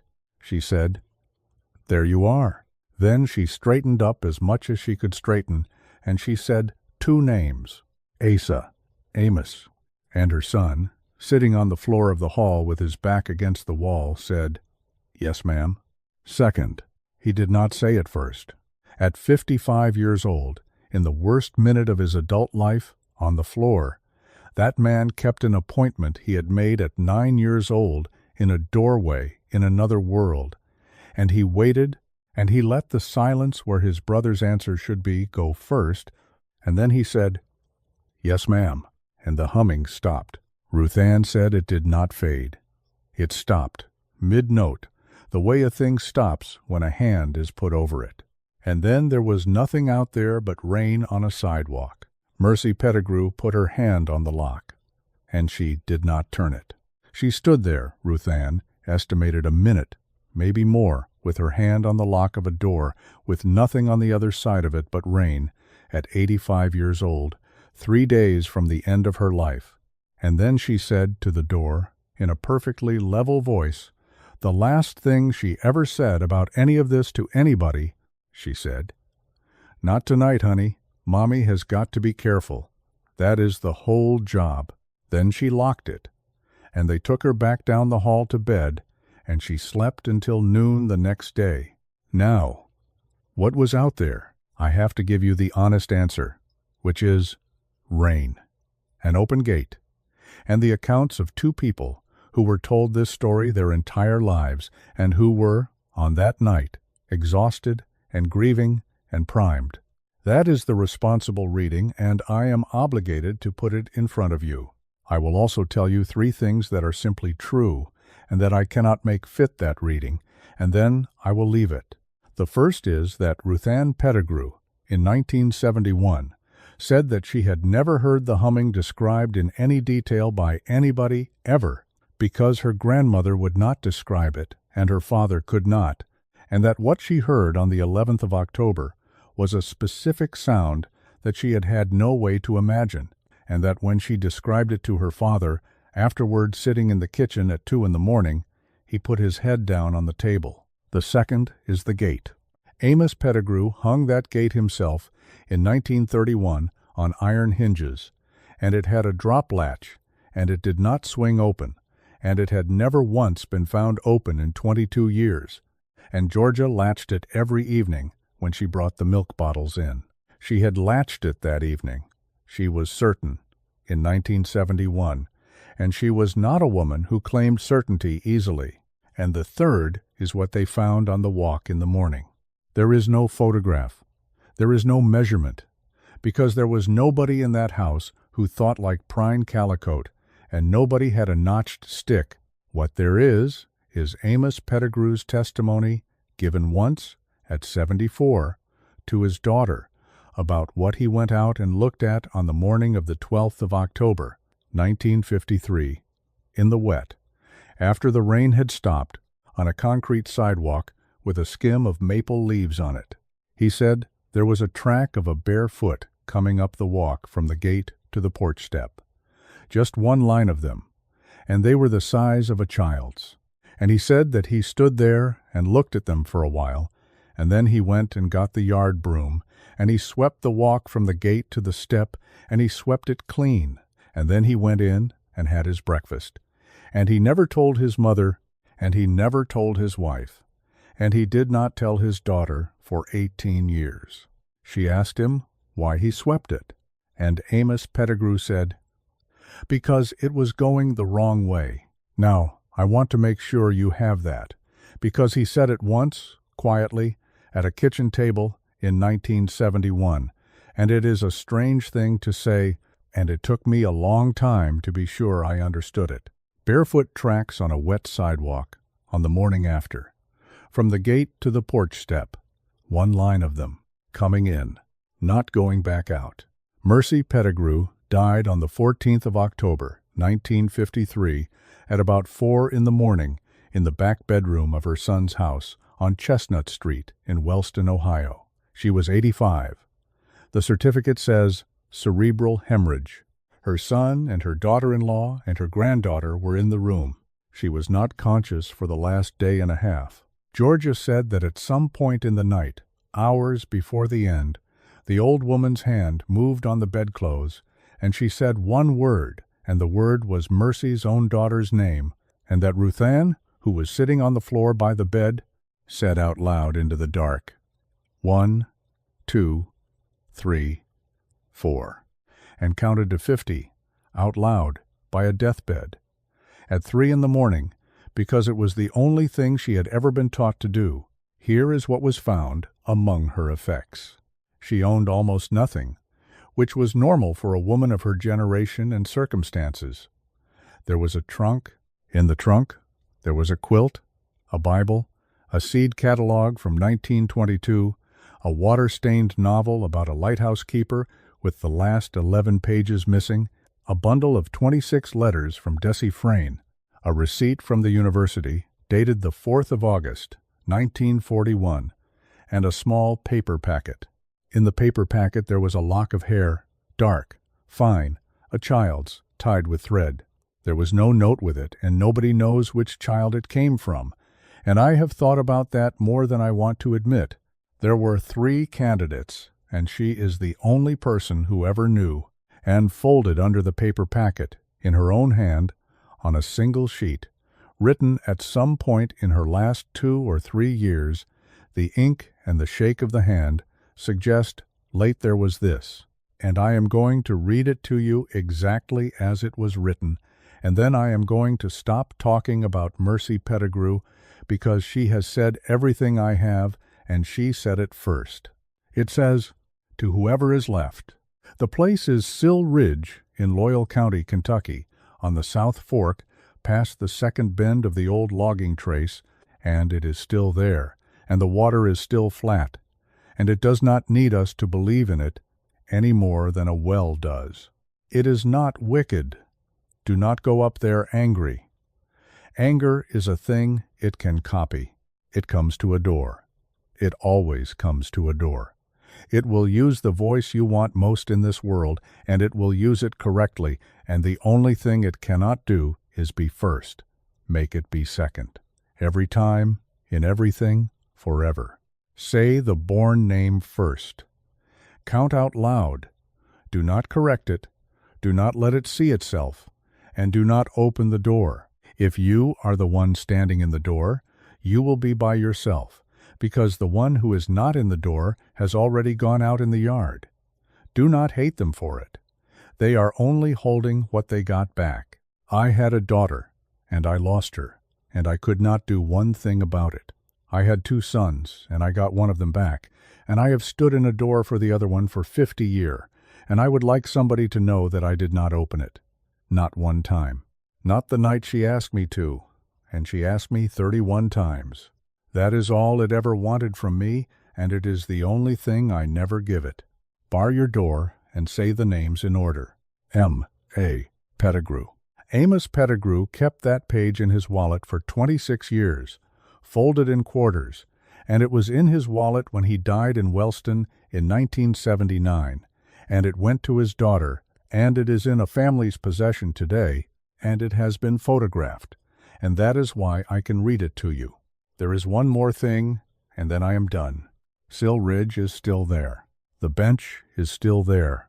It is on private timber company land now, and has been since 1968, and it is not posted, and it is not patrolled, and there is a gate on the old road about 1.5 miles below the second bend, and it has a chain on it, and the chain does not go all the way around. The spring pool is still there. A man from a small paranormal outfit went up in 2009 and shot 40 minutes of video, most of it useless, and there is one sequence, about 90 seconds long, in which he throws a rock in that water and then says, on camera, in a voice that goes up about 1/4 in pitch, "Run that back. The stones are still there." Fewer of them are standing. Somebody counted in 2009 and got, on the standing stones only, a number he did not publish and would not give when he was asked. And there is no snow on that bench in the winter. That, at least, is verifiable. And it has been verified by 2 people. In 2014 and again in 2019, and both of them put it on the internet in a small way and got laughed at, and both of them said the same thing about it, which is the same thing Ottilie Vance said in 1903, which is that it is the plainest thing you ever saw, and it cannot be. There is a green road sign on the state highway at the mouth of that creek now, and it says Sill Creek, and behind it there is a church, 11 houses, a mailbox cluster, and a gravel pull-off where a store used to stand. I have spoken with 4 people who live on that road. Not one of them had ever heard any of this. 2 of them were named Sizemore. There has not been a missing child on that ridge since 1929. There has not been a chestnut on it since 1936. And I have gone back and forth, for the whole time I have been putting this together, about whether those 2 facts are related in the way I want them to be, or whether the truth is much simpler and much worse, which is that nothing on Sill Ridge has been in any hurry since before Kentucky was a state, and that 100 years is nothing to a thing that copies, and that the ground is only quiet because we have finally, after 400 years, given it nothing to look at. Let me come back, at the end, to where we started. The title of this file promises you a thing a mother noticed first, and I gave it to you early, about 20 minutes in, because I do not think a story like this should hold its one image hostage for 3 hours. But I want to put it back in front of you now that you have the whole weight of it, because it lands differently. It is raining. It has been raining all day. A woman who has not slept in 11 days hears a gate and takes a lamp and opens a door, and her 2 sons are standing 11 feet away in the yard, and the rain is not falling on them. Everything you have heard in the last 3 hours is contained in that. The reversal, the mirrored tools, the buttons in a tin, the boy writing his sums backward and getting them right, the swept oval on the bench, the water that gives your ripples back, the house in the next draw that has not weathered in 150 years, the boy at the window on the 4th of October, the voice at a door in Ohio in 1953, all of it is already there. In a second and a half, at 10 o'clock at night, on the 15th of October, 1902, the rain was not falling on them because rain does not fall on a picture. And I think that is the reason Mercy Pettigrew did not scream, and did not run out into the yard, and did not do what any of us would swear we would do. Because in that second and a half, before her mind got hold of it, some older part of her looked at 2 dry children in a downpour, and understood that whatever was standing in that yard, it had not gotten wet, because it had never in its existence been outside. There are 3 things I have not been able to put down since I started working on this, and I am going to give them to you, and then I am going to let you go to sleep, which I understand is what a good many of you are doing right now, and I say that without any judgment at all. This is a long dark, and I am glad to be in it with you. The first is the 19 minutes.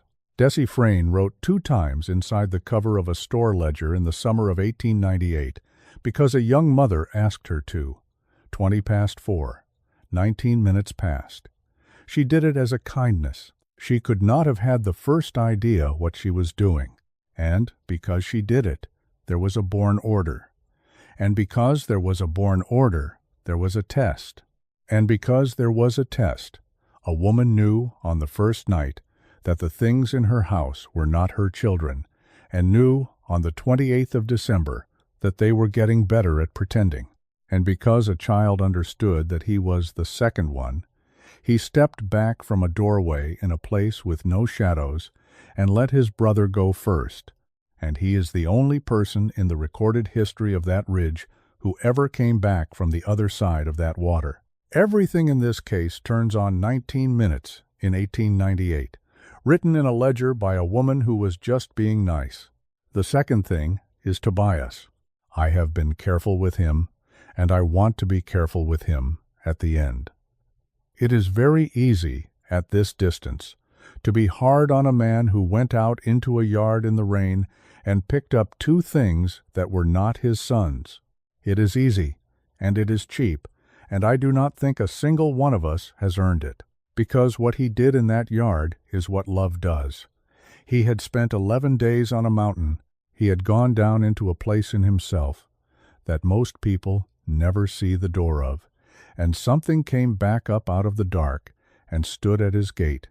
And he did not run the test, because running the test might have failed, and if it failed, he would have to go back down into that place, and he could not. He knew. He said so at the end. He knew in the yard, in the rain, before he picked them up. There is a version of this case where a man stands in a door next to his wife and the 2 of them hold it together, and it is less lonely, and maybe it ends sooner. There is no version where he does not go out into that yard. I have looked for it. There is not one. And the third thing is the door. Every single element of the folklore on that ridge, 4 generations of it, from a ledger in 1867 to a granny woman in 1903 to a nurse in a nursing home in about 1992, comes down to a thing standing on the outside of a door, using the best voice it has got, and a person on the inside with their hand on the bar. It cannot come in a window.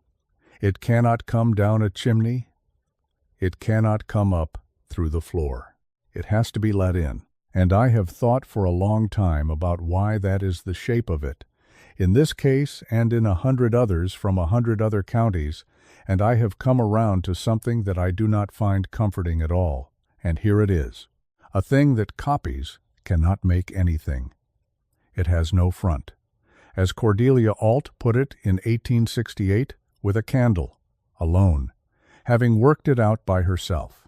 Everything it does is somebody else's motion run the other way. It cannot open.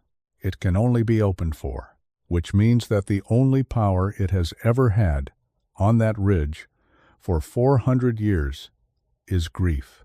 That is the whole engine. Not malice, not hunger. It waits at a door until the person on the other side of it wants something badly enough, and then it gives them the sound of it, and it gets that sound exactly right.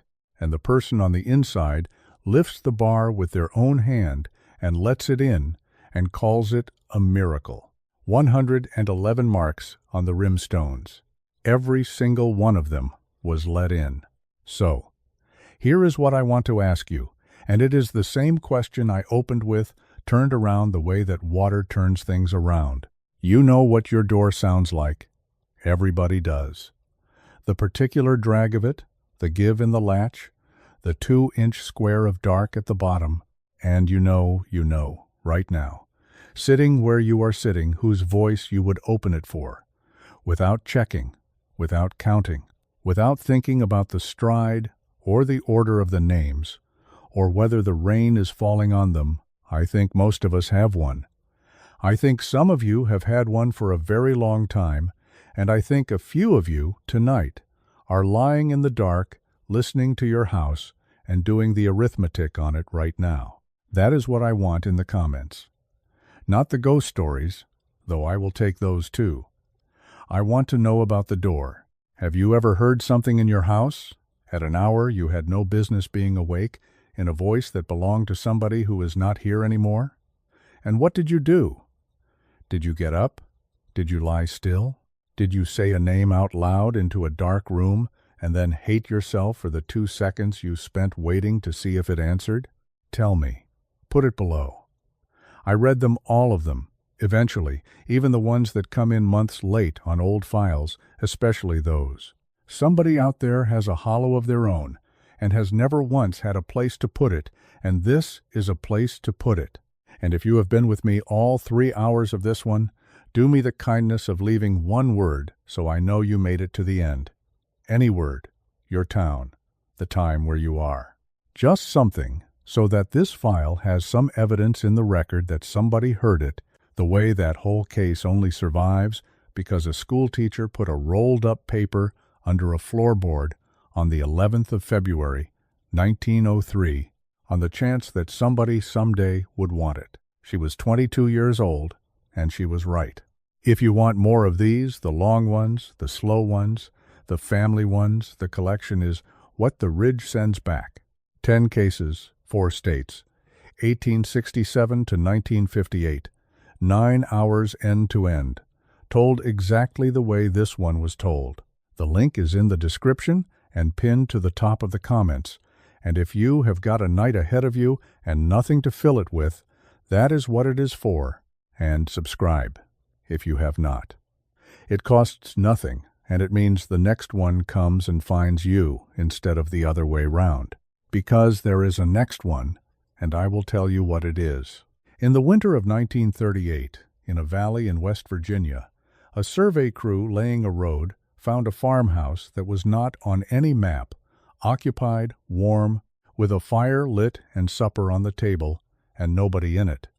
And when they went back the following Monday with the county surveyor, they could not find the road they had come in on, and one of the 6 men on that crew came out of that valley 3 days after the others, and could never afterward account for where he had been.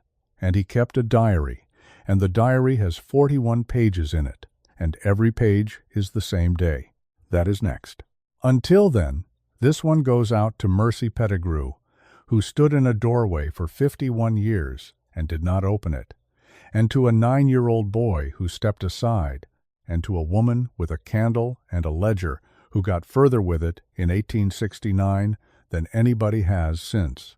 Say the names in the order they were born. Bar your door tonight, and turn your mirrors to the wall.